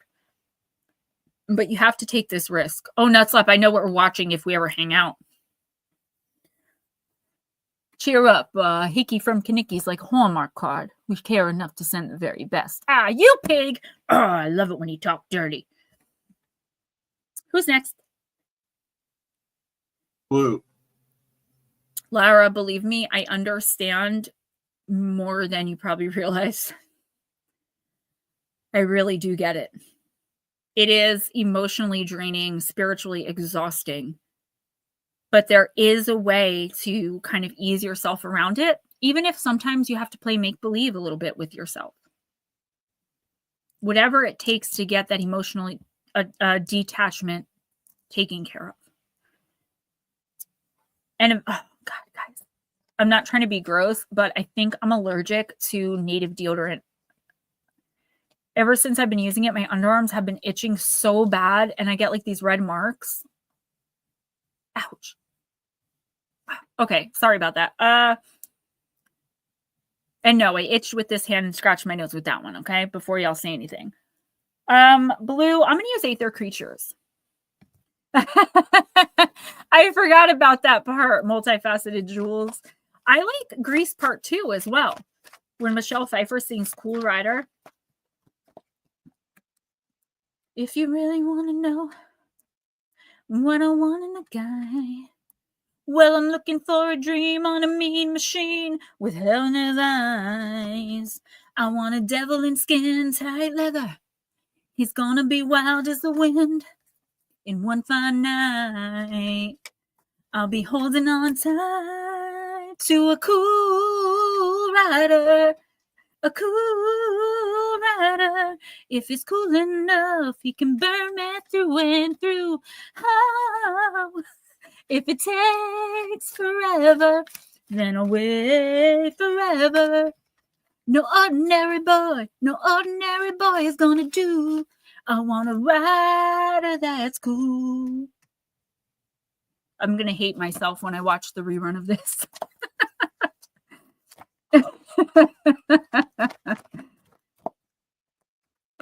Yes, Moochie.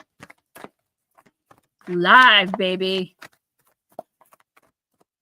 All right, Blue.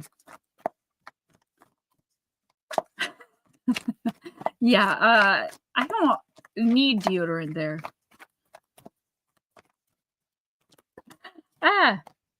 No, I love musicals. Chicago is one of my favorites. I can't wait to go see Wicked.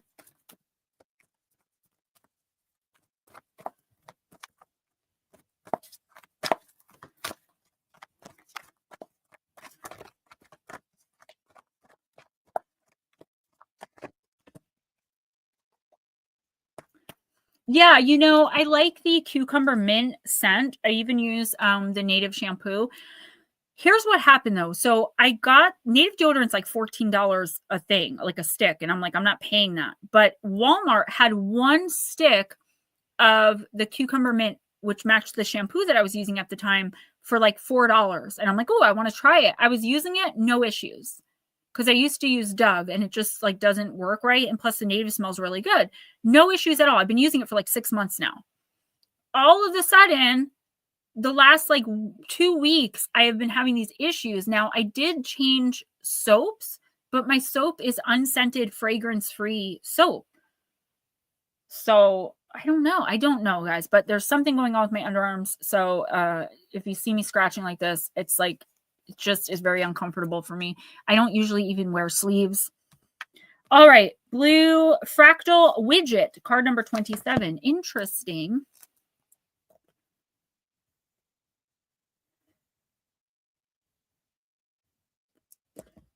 Oh, I totally have monkey pits. At least I shave them, though, and I don't braid the hair and dye it strange colors. All right.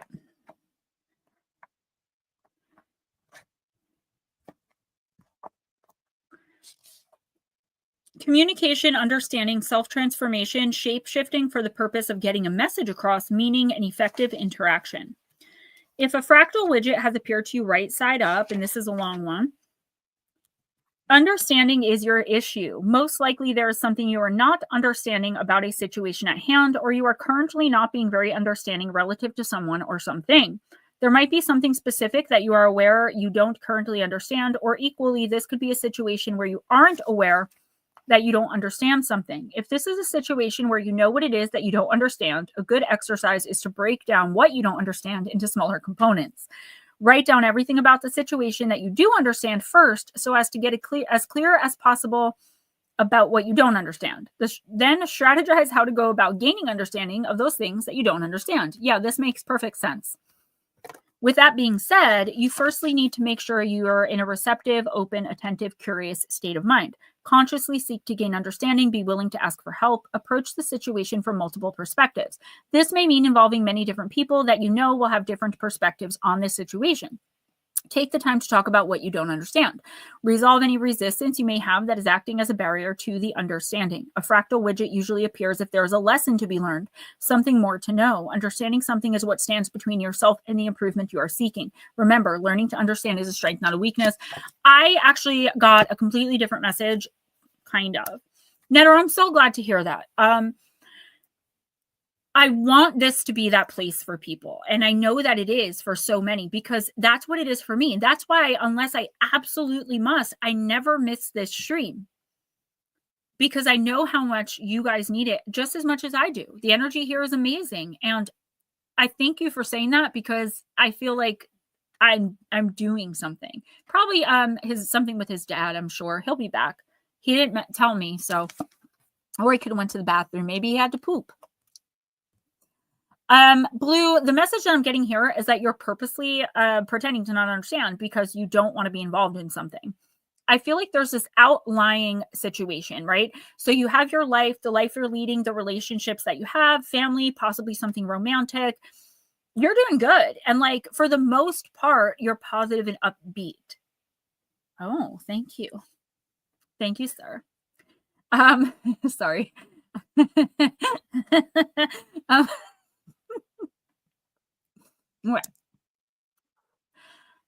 But there is someone who just won't let you be that. Like, they don't, it's not that they don't want to see you happy. It's just like, you're not focusing on them anymore. Right. I feel like you've ended a friendship, or ended, even if you didn't like say this is over, don't call me, don't talk to me anymore. You've removed yourself. And I feel like maybe you don't take this person's calls as often, or you don't jump when they say how high. This person is really kind of being bitter about it. They're feeling very bitter because you were the only person they had to kind of fall back on, but they were very toxic and highly manipulative. And you decided that you did not want to be a part of that energy, that situation, relationship, whatever it was anymore. Be very mindful in the next month of this person coming back in, trying to throw the wrench in the works, coming back in, telling you maybe like they see you're interested in someone else or pursuing a relationship or dating someone. And then all of a sudden now they're single and ready to mingle, right? But only with you. It's like they want what they can't have anymore, even though it's like the chase. This is a very manipulative energy. And I do feel like it's someone from your past. You probably know exactly who I'm talking about, or you're going to get a phone call in the next few days. And it's like, you have better things to do. I feel like you could, or actually, I feel like if you do put yourself into a situation where you're going to talk to this person, they are going to be able to manipulate you. Maybe not as much as they used to be able to. I would be really, really careful with, trying to get involved, help this person understand what they're about right now. And they may very well come to you in this space of like, I really need you, right? But because they really need you, does that mean you have to show up? You don't, and we talk about this personally all the time. You don't always have to be the hero, right? You only should be putting your energy where towards people's situations who are deserving of your energy. Otherwise, they're just going to take it. They're not going to transmute it and send it back. Turn it into something positive and give it back to you. Reciprocity of energy, energetic exchange. This person wants no part in that. They want you so that they can manipulate you like, a marionette on a string, like they always have. Again, you can go in and try to save them, and you might help them. They might actually need your help. But their motives are disingenuous and, quite frankly, mean. You shouldn't have any problem with like completely not answering or telling them exactly how you feel, why, and shutting that relationship down.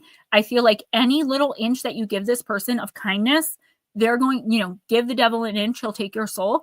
That's what's going on here. Be very, very careful of this person and their trap. Yeah, Blue, I see it. I see it. I see the person. I know exactly what this is. Ready? Nut slap. Dude wipes. No, I use rocks.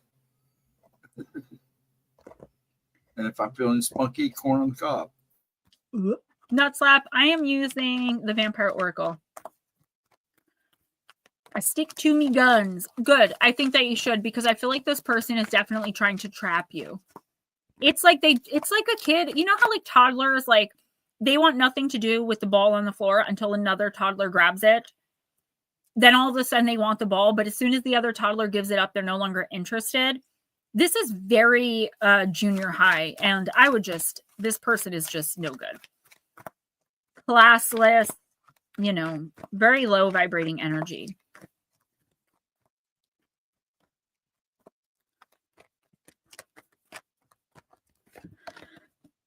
Rebellion. Why am I not surprised? Upstart, tumult, and revolution. Card number 33. There is around you an established order. There is around you a power that says things must be done in a particular way, that the order is rightful and must be maintained. The freedom to question is being refused and is considered to be offensive. The right to speak up, even respectfully, is being restrained. Those who find a new way to approach the old problems are considered dangerous. And for a time now, you have kept silent, but there is a different way, many different ways of approaching the same questions. Instead of each person having the right to approach the question in a way that is true for them, you are being asked not to think, not to feel, but simply to follow. And you're tired of following when this following is taking you no closer to the adventures and solutions you are wishing to discover. But it's hard to be the one who speaks up. It's challenging to be the one to say that maybe there's another way. For to do so in your place right now is to become a rebel, like a rebel without a cause, but with a cause.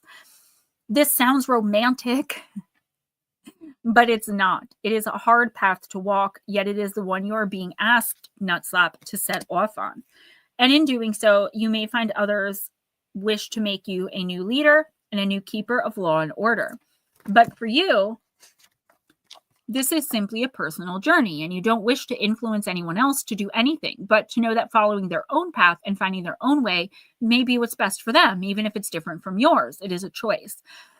What lies before you is the fork in the road, which you will take not to be defiant or to create dissonance. You will follow it because it is the path of your heart, and you will be called rebel. You will be called difficult, and you will be told you are willful, even egotistic possibly, but you aren't. You need not do this with fanfare and great noise. You simply take the turn that others don't, and you begin to walk alone. It is lonely, but the false camaraderie of conformity you leave behind frees you and offers you true moments of joy rather than false senses of comfort. Blessing, you are being called to follow your own soul's path. It's a wonderful thing when you truly become yourself and find what you love. Curse, there will be loneliness from time to time, but you'll meet like-minded rebels upon your soul's road. In working with this card, it's time to be truthful, not slap, about who you truly are and what it is you wish to create in and with your life. You can do this. There will be more support than you can ever dream of when you open up and share what you felt you must keep secret. There are more like you than you know. Okay. Nuts up. I do feel like you've been going with the flow for a long time. To please others, and also because, like, why rock the boat? Things are all right? They're not ideal, but they're not completely poopy. So, just deal with it. It's kind of like what I was saying to Laura. It's like, I'm so used to this, so I'm just going about my day. The universe wants you to stop and be cognizant of your emotional vibration every step of the way, every day. And that's a really hard thing to do, but you've got to train your mind to start doing it. There are things you're doing, like, what is it called? When you do something just because it's what you do, like mindlessly, you're just, going about your day. Like, you get up, you do the same thing day after day after day. And you're like, sure, there are some changes, but there are things in your life that you're doing without even thinking about that you don't really want to do. Maybe it's you're assisting in a cause you don't believe in, working at a job that you can't stand because, you're helping someone else out. It's like you're not really living your own life. You are, but you're living your life kind of at the behest of someone else. So if you were to say tomorrow, I'm not married, I have no kids, I have nothing holding me down, I'm taking all my money, I'm moving to New Jersey, who would you have to answer to? And why would you have to explain yourself? What would you have to explain? And what would be the reaction you get? Whoever that person is or those people are, those are the relationships you have to work on here, because someone or a couple someones, I think it's just one person, one or two, they're kind of holding you back. It's not that they don't want you to succeed, but it's like, I keep hearing right now, like, well, I need you right now. But how long are you going to stunt your own growth and stunt your own dreams because somebody else needs you? So maybe you're helping a roommate pay rent, right? Or you're helping out for cheaper than they would have to pay a regular person at a friend's job. But it's like, I always use the why, Mike. How long are you going to sacrifice your life and living your life and exploring and all the things that you want to do to help someone else? How long can you help someone else or help other people until it's no longer help and you're kind of like an indentured servant here? Just because you're helping someone doesn't mean they should have any say in what you're doing, even if it's going to cause you to not be able to help them anymore. Does that make sense? Nuts up. I feel like there's something here that you want to do or that you need to, you really feel you should be doing, like that you want to accomplish or you need to accomplish in your life. But I feel like you don't want to just set out to do it because of fear of judgment or indictment by someone that you, one, you care about their opinion, and two, they know how to manipulate you very well. You may not even see that what they're doing is manipulation, but it is.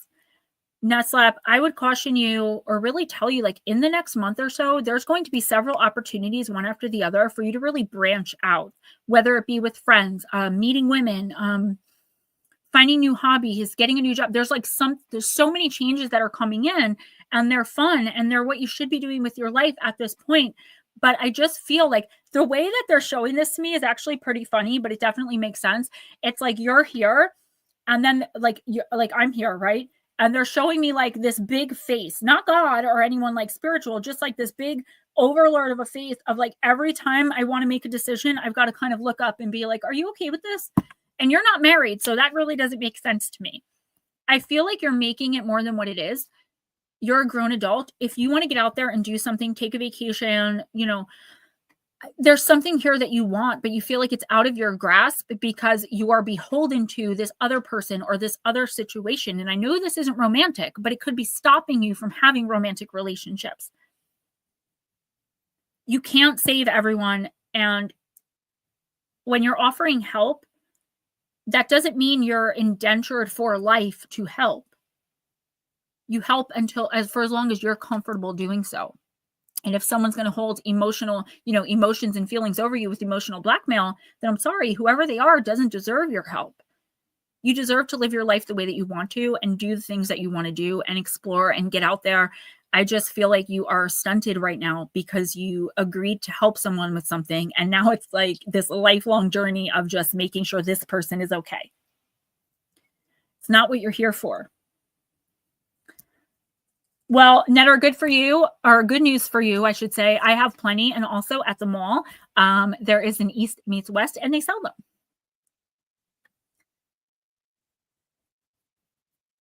Jules is next. Jules? You're actually almost, well, you basically said she's it. The rest are, unless you do Mike and people that. Yeah. And then we have Casey, Ashley, Heather, right, and Tennille. Okay. Nuts up. I feel that you could be coming into a way to make money because I really see you out and about. Like I see you doing things. There could be an opportunity here for like a side job where like you don't have to stop helping this person. I think I know what this is about. I'm obviously not going to say it publicly, but I feel like you can still do what you're doing, but also make this extra money. And then you're going to have to come to this decision. And that's going to happen sometime in 2025, where I feel like you finally are going to have to break away. No matter how bad you're made to feel about it, it is the right decision for you. You have done everything you can in this situation, and it's not your job to protect or save or heal, fix this person. All right. You've done everything you could. You have to live your life now. And it's not, I know it sounds harsh, but it's not. It's just facts, right? Facts don't care about your fifis. All right, Miss Jules, and then anybody who did not get a reading, who wants one?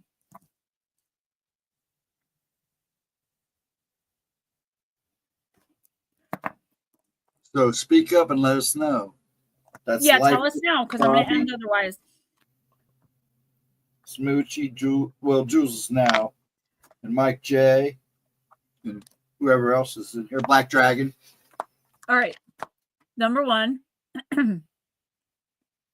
Jules, I'm using Dark Goddess. Number two, Netter, I told you that was going to happen because of the negative energy that was brought into your life by a certain witchy poo who had nothing but negative manipulative intent, and it imbalanced your energy. And when you don't have a balanced energy, pendulums don't work. That's one of the reasons I don't use them, because I'm all over the goddamn place.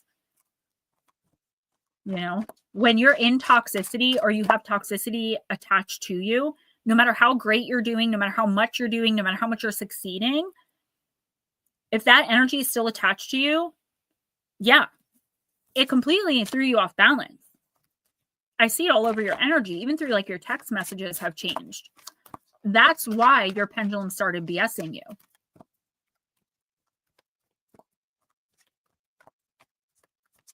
I don't mean to bring her up, but it's just facts. No, I feel like Corey had, the girl upstairs casting spells was a what is it called? When you're not really good at something, you're new to it.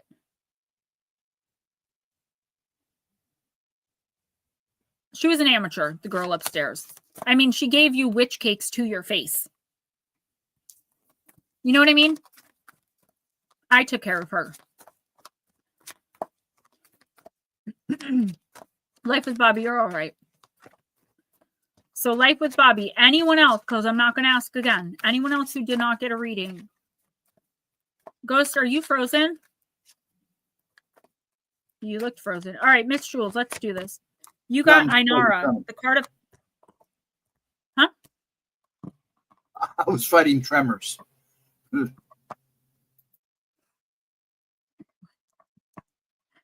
Ainara, the card of trickery. I'm laughing because it depends on the way I say what, of like if you get nervous or not.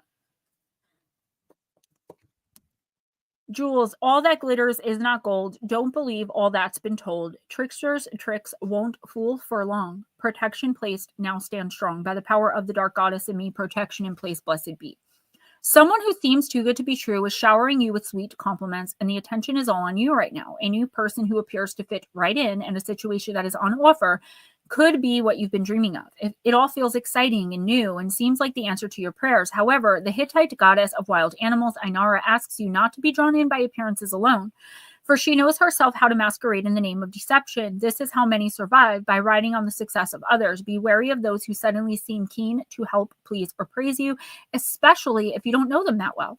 Inara understands all too well how easy it is to use all manner of trickeries to determine a desired result. Time to take stock of who's around you and whether or not you have been deceived by a wolf in sheep's clothing. Jules, don't be tricked or you will find yourself trapped. Open your eyes to see the truth. Someone seems too good to be true, and they are. Be true, honest, and integral. You are about to be found out. Don't let others ride on your coattails and take credit for your successes. Protect your work. Jules, I mean, we talk about this all the time, right? And I'm not judging you because I used to do it too before I just stopped leaving my house basically altogether. You let too many people in. You see their light, you're drawn to it, and you just want to help, right? You are such a kind person. I love it because you're sassy too, and like you don't take any poop from anyone, but at the same time, you just have this giant heart, and I could see right through your stony facade, right? You're beautiful inside and out. And one look at you, and these kind of narcissistic, toxic deceivers are going to be drawn right in, and they know exactly what to say. This happens to you a lot, but it's a reiteration. Be very, very careful of someone coming in and either asking for your help or like throwing hints. Now, I do this too, right? And I know you do it. And this is a situation I'm seeing. You know someone is full of crap. But at the same time, because they're so good at being full of crap, you can't justify being mean to them, saying no to them, or turning them down. Right? If someone's telling you, oh my God, you're so beautiful, I'm in love with you, and you know that they're saying all this, maybe they think it's true, but they also need a place to live, and you had mentioned like you have a spare room, but you can't, because if you come out and say you're just saying that because you want something from me, then you come off like an a-hole, and you don't want to be perceived that way. But here's what the universe is saying. Stand your ground. When someone is full of crap, call them out on it. Call them out on it immediately in a nice way. There's nothing wrong with saying, I appreciate that, but I don't have the time for this friendship right now. I don't want, I'm sorry I can't help you with somewhere to live. Well, Jules, you have an extra room, and we get along so great. Oh yeah, but I'm not ready to live with someone right now. Like, you've got to be quick-witted for this person. Eventually they'll latch onto someone else. Don't let it get to a dangerous point, and do not let anyone stay with you. Not even for a weekend. I'm not seeing good things. Particularly, I'm seeing a man, okay? And I'm seeing a lot of conniving, a lot of digging through your stuff. And I feel like it could turn into a relationship, but is going to be toxic and abusive towards you.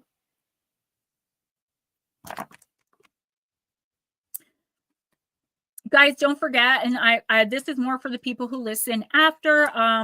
You guys almost got me to my Christmas goal. I just need a few $100 more, which actually sounds like a lot, but the fact that I said last week I needed 2,000, like I'm almost there. I live off donations, so I know everyone's paying for Christmas. The economy sucks. I hate asking. It embarrasses me. It makes me feel ashamed. So I'm just going to ask one more time. If anyone can donate anything, maybe you haven't donated all year. Just throw it in my PayPal or Cash App or Ghostdragonzw Venmo. I really do appreciate it. Every little bit helps. If you have donated, even if it's just a couple bucks, I do appreciate every little bit, guys. It helps so much. Well, Jules, I'm saying like that's just like the kind of manipulation that I was seeing. Like, this person seems to mirror you. They're like your soulmate. They know they like all the same things as you. They barely give you any like pushback when you don't want to do something. They're loving, they're kind. No, honey, they're a narcissist in disguise, and they're love bombing you. They want something. And again, I feel like they do feel these things for you. They do like you, but only as much as a toxic narcissist scumbag could like somebody, right? There's only so far that's going to get you with someone like that, because they're always going to put themselves first. I see cheating, beating, lying, stealing. All right. Don't be afraid to call someone out. And you can do it, like I said, in a roundabout way. Oh no, that room is saved for if my daughter comes to stay with me. Oh, I don't like having company. I'm not comfortable with having strangers in my house. Yeah, that happens to you so much. And I know how that feels, because when I used to leave my house, it used to happen to me too, especially when I was single. Yeah, please don't accept anyone in, because I really get a bad feeling.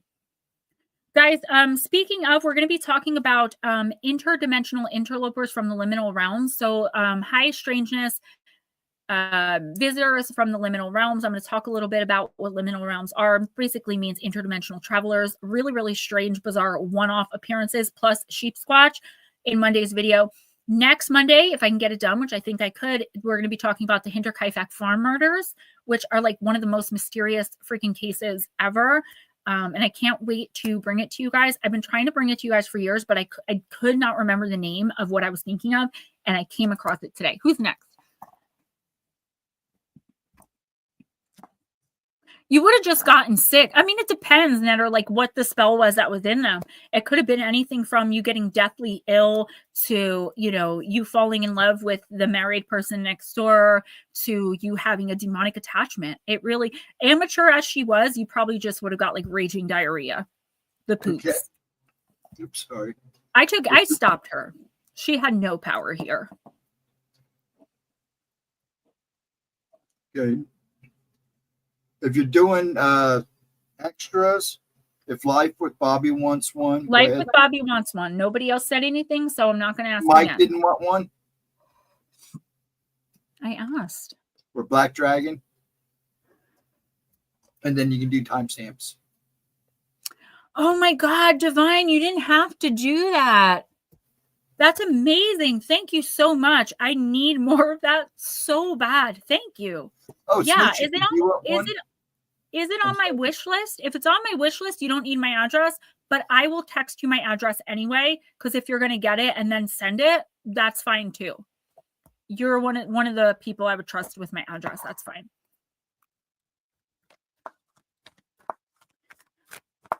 That's up. Where have you been, honey? My mom is not even still there. I've been home, honey, for like 2 years now. We talk like at least 3 times a week, Nutslap. Girl, I did, because they were giving away $6 bags. And I got the first month and I was like, oh, I can do this, because I thought it was $29 a month, which would have been hard to swing, but I would have been able to make it work, because there are a couple people who said, like, look, if it's a vitamin or something that you really need, I'll help you with it. Because I canceled my Care of vitamins. I canceled my fitness shakes. Like when I lost that job, I canceled everything for myself. That was the one thing I wanted, but I found out it was like $50 or $60 a box. Yeah, but yeah, Nutslap, I'm going to take that out. I'm not going to time out you or anything. I'm just going to delete that comment, because remember, we don't want, oh my God, seriously? We don't want to put that publicly out there.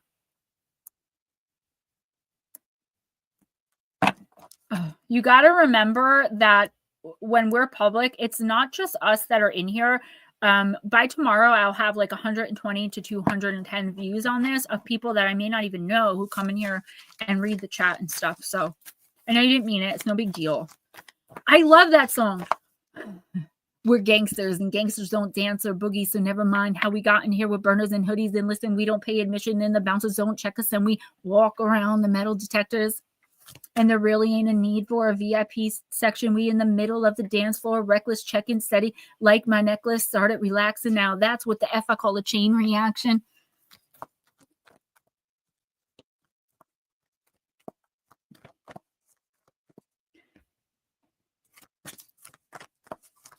I know. I love her. I don't know. I used to listen to a lot of music. All right. Life with Bobby. I am using Sisters of the Sea. Oh, yeah, that would be amazing. Thank you, Divine. I appreciate you so much. And I'm so sorry I had to cancel on you today for such a stupid reason. I'll be there next time, though. It's okay, not slap, really. I'm not like mad at you. I know your heart. I know you would never purpose. People don't think because it's just us in here and we all get along and we're all friends, right? Like we all, even though we've never met, we all know each other and we get along well. And most of you guys do know a lot of my personal information because you've been with me forever. But I've recently realized that so many people watch this afterwards that I really have to be careful. I can't even tell people my government name anymore because I get like nervous that people are going to try to find me, especially with what's going on TikTok.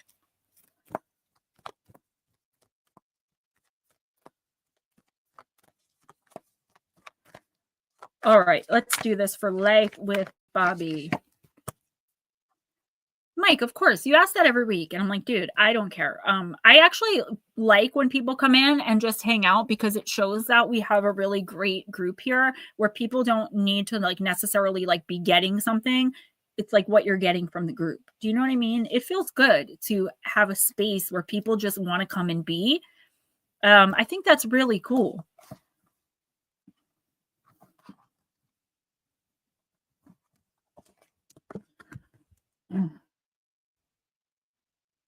Yeah, but most people don't know that. I do have to change that though. Thank you for reminding me. And I have to separate Facebook. I have too much of my private life on my public Facebook that I'm starting to realize. Thank you, Miss Pixie. Yeah, Mike, lighten up. Life with Bobby, thank you for your patience. You got the card of a beginning, card number 21. This may not seem like much of a beginning, not to the land folk at least. Where is the proclamation, the great striding out into the world, the exhibition of achievement? This mermaid knows that she must first invoke the natural powers all around her of the earth, water, fire, air, and spirit, and entangle her dreams with all 5 elements until what is now her wish becomes her destiny. Often gentle beginnings are best paid attention to. The secret wishes you dream out to the universe, the wonderings that could lead you to new paths filled with authentic satisfaction, the aha moments when you see what you would rather be doing with your utterly precious and irreplaceable time and energy. What is it that you wish for, dear problem of this? Dear problem? I read no problem. What is it you wish for, dear child of the sea? What does your heart of hearts yearn for? Take a moment each day and dream it into being. Rework your life, strand by precious strand, into the one you would rather be living. Don't allow dominant outside influences to direct you. Weave your own life from your powerful moments of wishing and truth-telling. The mermaids will help you now. All you need to do is begin. So, Life with Bobby, this is kind of a running theme tonight, right? Where it's like we need to stop allowing ourselves to be dominated, right? We need to stand up for ourselves and for what we believe in our dreams. And I don't just mean standing up for what we believe in, like, going to like a protest or like something like that. No, I'm not talking about like political stuff here. I'm talking about us as human beings, not accepting being treated poorly and not accepting having our dreams being pooped all over. Bobby, I just feel this hopelessness about you. And I'm never judging you. I understand those feelings, right? I told you guys where I was 10 years ago. I understand those feelings. But I feel like it's being put on you. Like, yeah, I was reading what you said. I'm sorry about that. Oops. It's being put on you. Just like I said to someone before, it's like you're afraid to voice something that you want to do because you're afraid it's going to be judged as foolish or silly or childish or dumb or, unobtainable. Like you're not living your life for fear of others rejecting the way that you're living it. And I feel like, again, you've helped so many people. You've done so much good in your life. Why are you so focused on the bad that you've done? And why is someone else hanging that over your head? I know that nothing I'm going to say to you now is going to change your life in a snap. But I want you to think of these words the next time someone is putting you down or putting down your ideas, or the next time you're feeling like you can't be a grown woman and say, I don't want to do that, or I really want to do this. And then just go do it. Of conflict avoidant. We all do. I always say, I used to rather like lay on my, literally, if someone started screaming, I would rather lay on my back like this than fight back, right? My husband would beg to differ, but that's a different story. For the most part, I like to talk my way through things. The problem with conflict avoidance is that nothing gets resolved. If it's a person that's in your life all the time, like I have one person who it's impossible to resolve conflict because they don't want to deal with what's going on. They don't want to hear, hey, 7 years ago, you said you were going to do this, and every year since, and it hasn't been done, and saying I'm going to do that soon isn't good enough. They don't want to hear that, no matter how I approach them with it. So I've stopped talking about it, and it pisses me off because I feel like now I've been trained not to mention their bad behavior or how it makes me feel, because they're not going to respond anyway. And I feel like you're going through that as well. Like, you're just so used to the toxicity that like this is life now. And again, I know nothing that I'm going to say. It's like it's going to be like, well, it's not that easy and you don't know. But I want you to think of this the next time you're feeling like you really want to do something but can't. First of all, can't shouldn't be in a grown person's vocabulary.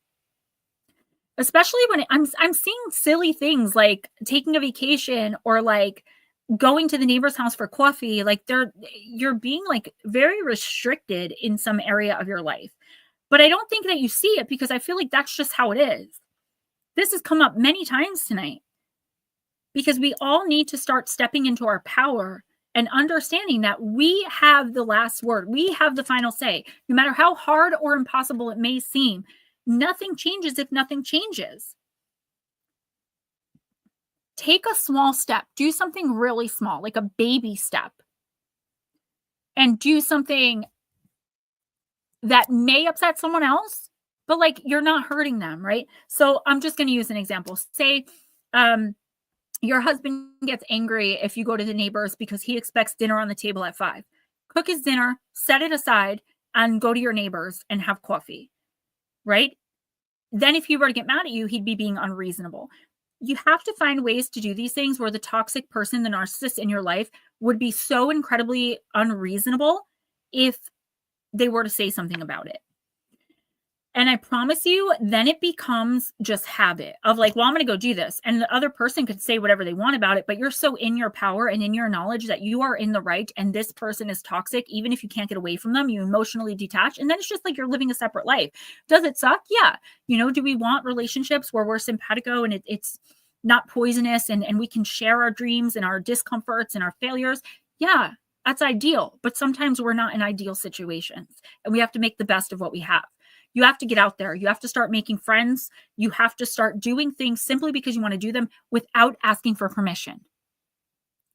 I want you to really think about that, okay? I know it's not easy. If there's a reason you're like scared of like physical repercussions, then I understand a little bit more. But listen, don't let someone emotionally blackmail you. If they can call you stupid, they can call you silly, they can call you whatever they want, but they can call it to you as they watch you walk away to go live your life, right? Even if you can't physically leave, you can emotionally detach. Just think about it. So listen to this. I want to show you guys really quick 2 things. So my son had this holiday boutique at school. You know, he's 6. And I gave him $30, $15 to spend on me, $15 to spend on dad. So look what he bought for me. He bought me this Christmas pot holder, these really pretty earrings, these aloe infused Christmas socks, because I love those kinds of socks, this bracelet that I'm wearing, and this little butterfly cap for my Stanley. Tell me this kid doesn't know me so well. And then I want to show you guys one more thing. Just really quick, because I thought it was so cute. So my friend, one of the other moms is throwing a Christmas party on the 21st, and I bought myself this dress. So imagine this dress with my petticoats underneath. So it's like puffy. I've always wanted one of these dresses.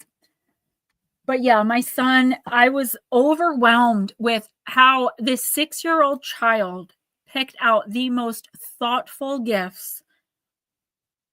You know what I mean? Like totally my style. It's like, wow. I'm like, how did you know to get this stuff? He's like, Mom, we're soulmates. I know you. And I was like, oh my God. Like, ah. So yeah. All right. Who's next? Are we doing timestamps or did Black want one? Go ahead and do Black Dragon, and then we'll do timestamps. And I will sit here quietly and peacefully until you tell me to go away. Black, I'm going to use Black Moon Lilith.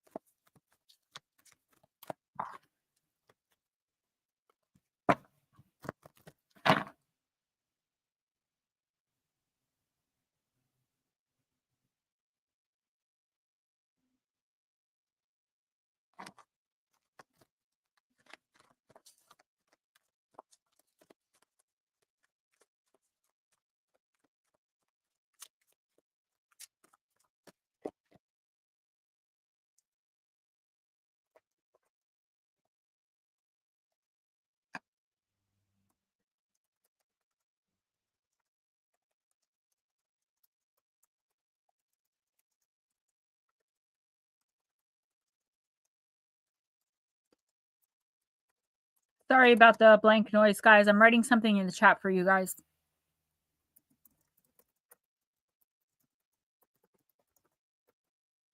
All right. Black Dragon. What did I do here? I just hit something. Okay. Black Dragon, you have the card of Jupiter. Card number 27, expansion, prosperity, and growth. Just dripping down like liquid. It's the creepiest thing. Black Dragon, it's a positive sign from the universe when the Jupiter card shows up in a reading. Jupiter is the 5th planet from the sun and the largest in the solar system. Just like its physical size, it manifests growth and expansion as it moves and speaks with the planets in your chart. Jupiter is here to light your way towards progress. You also can feel the urge to delve into your spiritual and shadow work practice or have the opportunity to teach others. Jupiter represents knowledge and the higher perspective you gain from spiritual ascension. When this card appears, expect new people, places, and experiences to come into your life and elevate your consciousness. Travel can be incredibly healing for you at this time. Yeah, Mike, that is definitely what I'm thinking. And I just got some brand new Dragon's Blood sage with yellow daisy. And I got a big bundle of sage with a cinnamon stick attached that I can put in the bowl. In ancient Roman mythology, Jupiter was the king of the gods, known as Zeus in Greece. He controlled the sky, thunder, and weather. Jupiter rules over the optimistic fire sign of Sagittarius and the intuitive water sign of Pisces, with each representing one of the planet's two sides. Sagittarius invokes luck, the lucky, expansive half, while Pisces invokes the spiritual, intuitive, and imaginative side. Baby Dragon, hold that thought because you have an announcement to make. In your birth chart, your Jupiter sign can indicate how you can create wealth, experience, and growth in your life. It reveals what comes easily to you, what your talent is, and your key to abundance. Identify your Jupiter sign in your birth chart and check the following list to see how you manifest through the planet of growth. So, Black Dragon, this is you, kind of like you do in here. Thank you, Jules. Kind of how you do in here when you come in and you just offer this intuitive insight to people. Right? And Mike, I see you. And it kind of just comes from your own innate inner knowledge, from spirit, whether you realize it or you don't. That's where you're getting the stuff that you're getting. I do feel like you're transitioning into a very abundant time where you're going to feel, and I went through this. This is how I ended up doing this on YouTube, where I just felt like I needed to give. I needed to push what I knew out somehow. Whatever your outlet is, you know, I feel there are a lot of people around you, IRL, like in real life in your physical space, that need what you have to offer. So whether it's like actually taking a job teaching this or just passing your knowledge on to others as you do in here, but like to a much bigger degree, you're moving in the new year into this time of abundance and prosperity and change. But on the side of abundance and prosperity, right? It's not like tower moment, death change. It's death change up here. And I feel like you just have to take it and go with it. Make sure you follow your intuition, your instincts in any decisions and choices that you make, and watch the people you surround yourself with, because I do see a little bit of jealousy. Like someone has been trying to help someone for a long time, and then you swoop in and like 2 days, the person feels better. You know what I mean? And the person's like, well, I've been working on this part. I just feel like there's a little bit of unnecessary competition in what you're trying to put out. And you're not trying to do that. You're just emotionally reciprocating. You're just giving your knowledge. And I feel like in the next few weeks, definitely continue to do that. You are going to meet someone who really needs to hear what you have to say. And the butterfly effect of changing their life is going to bounce back into your own abundance. Something you've been working towards, trying to manifest, really pushing hard to gain and achieve. I just feel like it's a major, major win for you come the new year.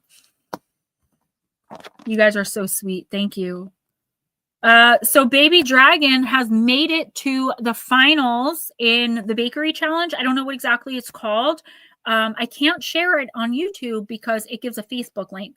But if you're aware of it, if you know, please keep voting. You can vote for free once a day, which most of us that know about it and are on Facebook have been doing. This is a really, really big deal. This was a very long competition. It lasted for a long time. To make it to the final round is pretty special. And Baby Dragon, I just want to let you know, I cried when I saw it. I'm so proud of you. I can't get tagged. I have to review tags.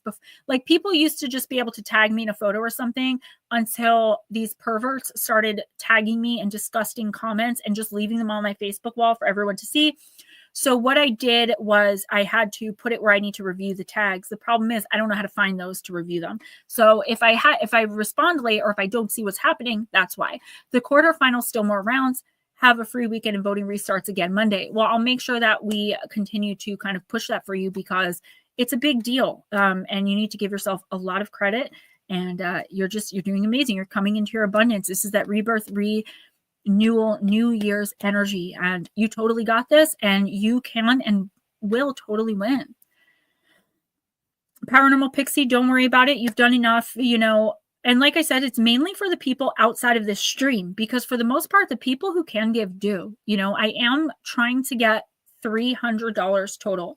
And that's down a lot from last week because of people who have helped me. I've got to pay for the Great Wolf trip is the problem. And if I do that, it's going to be every single penny that I have. And I still have to have spending money while we go there. And tomorrow I have a trip to the Christmas festival where I just want to have a few bucks on me. Christmas is pretty much taken care of.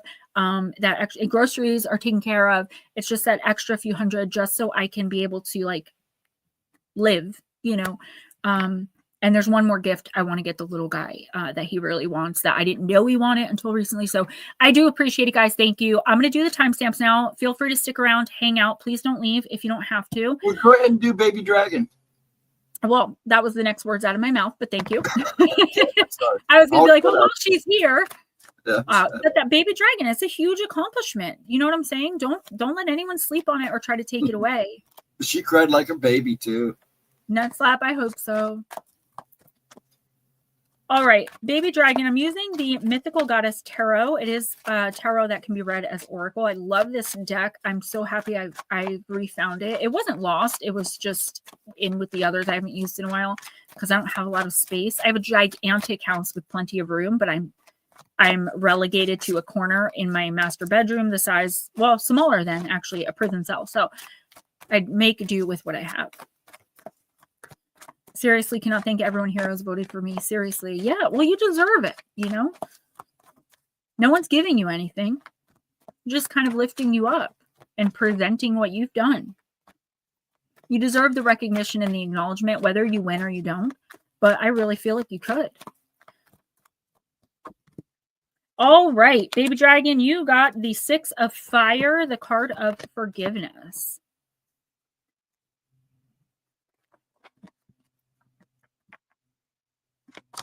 This is Jupiter and Leo. A shining priestess with a flaming heart and robe of roses holds her hands out to others in loving forgiveness. Her focus is turned inward, her passion for source radiating outward in blessing. She embodies the expansion of light offered from the heart to the world when all is forgiven and loved without limit. The priestess of forgiveness comes to you when it is time for you to examine your heart to find where you have been withholding love from yourself and others. Forgiveness is essential now to let the loving light of the goddess fill your heart. Let your ego and judgments of others go forever by opening to the absolution she represents. Let your world and your very DNA be transformed through the power of forgiveness. So, Baby Dragon, I am not getting really that you need to forgive anyone. Forgiveness is for you. So you should be seriously considering forgiving the people that have harmed you very badly because it's for yourself. They don't need to know that you forgave them. Forgiveness never has to equal reconciliation. But the main thing I picked up here from the moment I touched this card, self-forgiveness. Okay. This is about being self-aware enough to understand. I'm sorry. Not so much to understand that Netter, you completely threw me off what I was saying. I did not expect to see that. That's happened to me several times, though, in my past life. This is you understanding that you're a human being. Everybody makes mistakes. Divine Empathic, go do your thing, honey. Everybody makes mistakes, and nobody should be holding mistakes against you, right? So nobody should be if you're in your zone right now, you're feeling fired up and you're doing amazing. Nobody should be like, oh, but do you remember that time when you started a business and you lost everything? I'm not saying that happened. I'm just saying why would anyone bring that up? Right? Why would anyone bring something like that up just to try to bring you down? People like that do not belong around you. Okay. And again, like I said, with Laura and a couple of other people, if you do absolutely have to be around those people, you have to forgive yourself for things that they're going to hold over your head, right? It's not that you have no guilt or shame, but guilt, shame, fear, regret, they come from the devil. They come from the enemy. We do not have time for that as children of God, as children of the universe, whatever you want to call it. We are light beings. We don't have time for the darkness of ego and judgment. Baby dragon, forgive yourself because you are forgiven. Other people around you aren't bringing that stuff up because they understand you're human. You've made mistakes. But until you can let go of your old self, of the one that made probably so many horrible mistakes that, like, when you just think about, do you ever do something so embarrassing or like shameful in your past that just thinking about it makes you like, I know for me, like if I think about this one thing, I always just start talking out loud to myself. Like I just have to like distract myself from this very embarrassing, like it's just like this cringeworthy moments. And I feel like you deal with a lot of those, but understand that nobody else is looking at you through that lens except for maybe one of you other who just to rise. Baby dragon, the way you're going to win and succeed and be in abundance more than you're in lack is by forgiving yourself and allowing yourself to be the woman you are now. Not being so dependent on the woman and girl you once were. Maiden and mother. And at our age, I think you're a little younger than me, but at our age, it's like we're moving into the crone, which isn't a bad thing. That's wisdom, that's power. But we cannot make the transition from maiden to mother and mother to crone without self-forgiveness, forgiving the maiden, forgiving the mother of all of their mistakes, forgiving them as a whole, and letting them go without judgment, indictment, shame, hatred, animosity, letting them go with love and acceptance and forgiveness for the imperfect human beings that they are. You need to work on this, okay? It is really, really hard. My personality, the way that I was, it was pretty easy for me to just be like, I forgive me. I'm not going to talk about that anymore.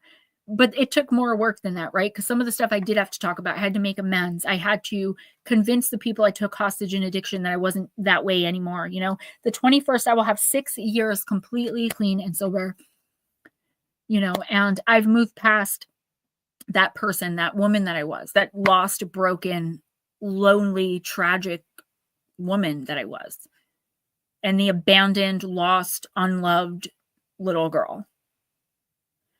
And now I'm just me. It took years, but I feel like you're on that path. Once you start rising and elevating in your abundance and in your stepping into your power, it's going to be so much easier for you to understand that all of the mistakes you made, no matter how cringeworthy, shameful, embarrassing, bad, mean, horrific, without them, you wouldn't be in your abundance. You wouldn't be where you are. You wouldn't be who you are. I want you to accept that. And it's going to take a while, but just keep it in the back of your head, okay? Try to see yourself as others who love you see you. An imperfect vision of beauty and love. All right. Miss Tennille, I'm going to use Dark Goddess.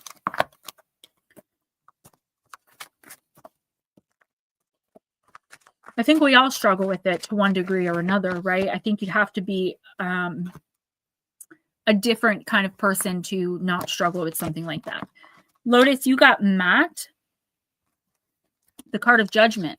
Equilibrium sets you free, so focus on integrity. Scales of justice weighs all blight. Releasing judgment keeps the heart light. By the power of the dark goddess in me, protection in place, blessed be.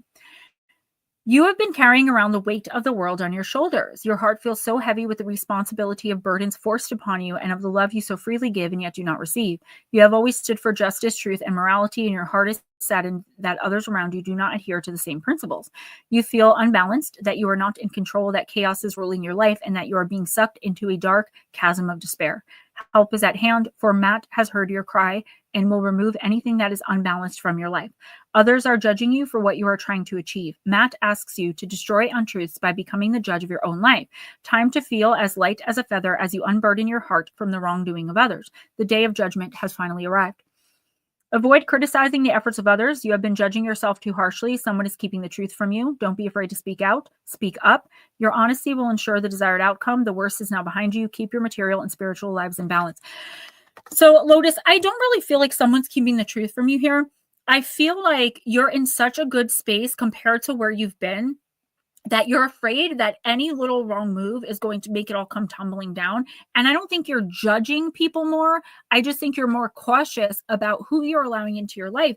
And if that's not the case, it should be in the next couple of weeks. I don't see anyone purposely coming in to destroy anything. I don't see a lot of toxic negativity around you.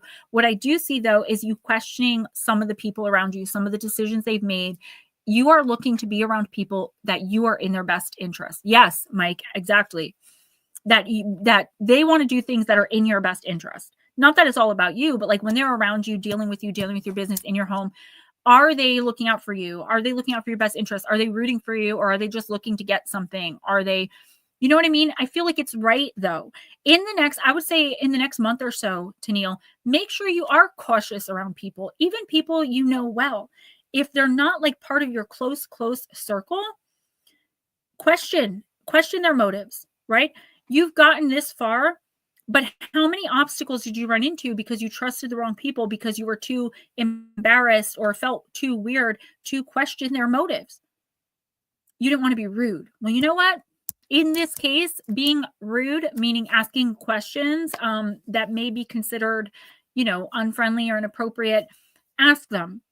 I don't see anyone, but there's a reason that this is coming up. And I think it's just to teach you that it's okay to be cautious about people. It's okay to be curious about what they are trying to accomplish and achieve, what they mean to be in your life.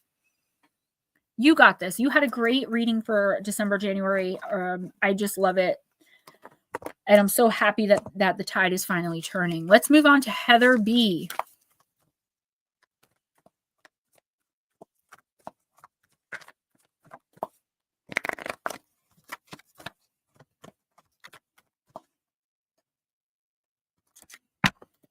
Yeah, New England Dirt Roadie, they make those.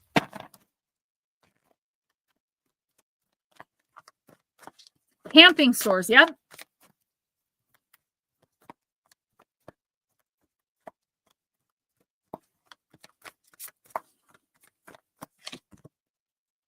Unity.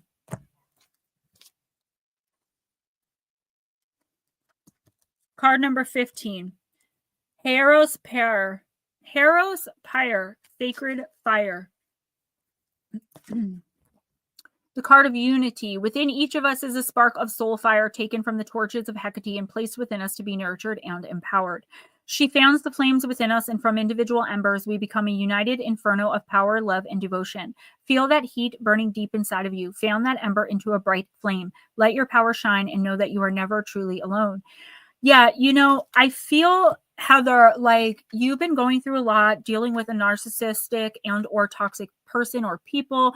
You've emotionally detached. You're doing your own thing. You're stepping into your power. You're going to school. It's like, I feel like you and I have a lot of that in common, especially with like the high emotions, the really trying to focus, but the longing for love and support and affection and allowing ourselves to be breadcrumbed when we're feeling lonely. Heather, I feel like what this is telling you is your chance to really prove yourself to you is coming in the new year. I'm hearing March. So I feel like by March or sometime in March, you're going to reach a certain goal or hit a certain level in something, right? That you've been working towards, trying to gain, achieve, obtain, that somebody has not been supportive of. But it's like once you reach this point, this glow up, they're suddenly either going to be extra supportive or they're going to pull away even more. I hear this person talking badly about you behind your back, even though you're doing all the right things. They're jealous. Please do not let this person bring you down, pull you out of your zone. Do not. It's not just school. There's something else here that you're working on for yourself. It could just be spiritual alignment. You meditate or you do yoga, or there's something that you do for yourself every day that this person wants to take away. They don't want to see you happy. And eventually you are going to have to leave this relationship or situation. Not anytime soon, though. Please stay focused. I just see them picking at you, and I see you crying and trying to focus and then just being like, well, I can't get this done now. I'm a mess. And it just keeps happening. They're doing it on purpose. They are purposely trying to destroy what you're trying to create and devastate you to the point where you have no willpower left. And you just give up and say, you know what? I don't want to accomplish that. What do you need me to do? F all that. In March, your up-ins are coming in the best possible way. Don't let them take it from you. Keep moving forward with a mindset in the mind frame of abundance. KC, I'm going to use Sisters of the Sea, and then we are going to end, my friends. Carl, hey, what's up, girl? Oh.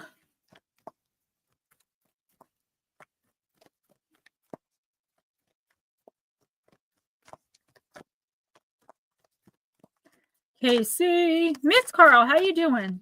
Oh, Netta, I know. I'm sorry, I have to. You can rewatch though, or you can text me. I'm probably going to bed soon though.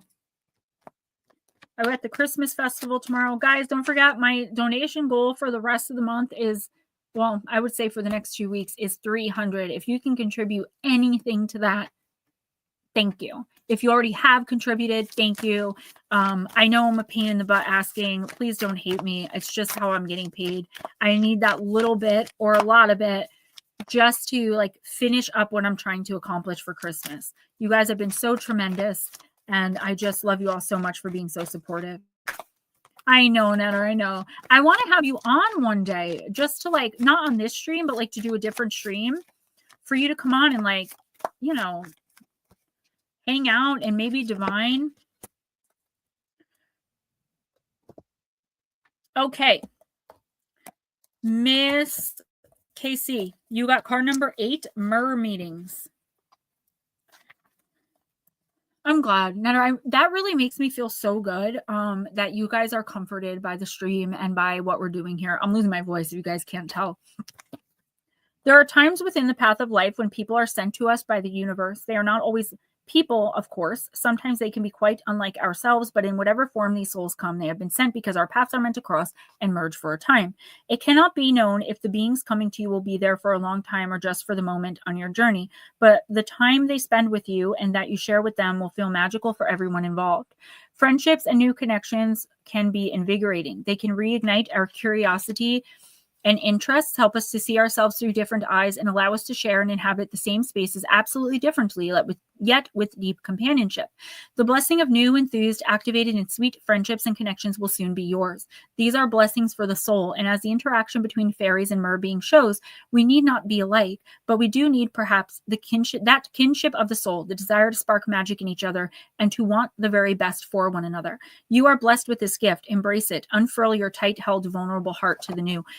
Casey, I just feel like this is opening yourself up to new ideas and like understanding. You and I have talked about this, right? Different viewpoints. And like you shocked me with your view about something and you were shocked at the same that I had the opposing view, right? But we talked about it and like we love each other and we respect one another as humans and individuals. And we were able to work through that. And I'm so glad we were, because I would have been devastated if I didn't have you anymore in my life. You're a sister, you know, a soul part of me, and I love you so dearly. We've been through so much together, having never even met. I feel like something is happening in your life where you're opening up to new ideas and new energy. It doesn't have to be anything crazy. I just feel like someone who you barely know might say some offhanded comment. There's something that's going to spark this change in you, and I feel like you're being visited by elementals or some sort of being that you can't quite see, but that you're receiving all of these really fast downloads. Keep a small notebook and a pen with you. I know you're going through so much right now and you're in grief and mourning, but you're receiving a lot of messages on how to move more into abundance and how to, I don't want to say get over the death of your husband, but how to move forward a little bit from it so that you can live the rest of your life and really be living and not just surviving.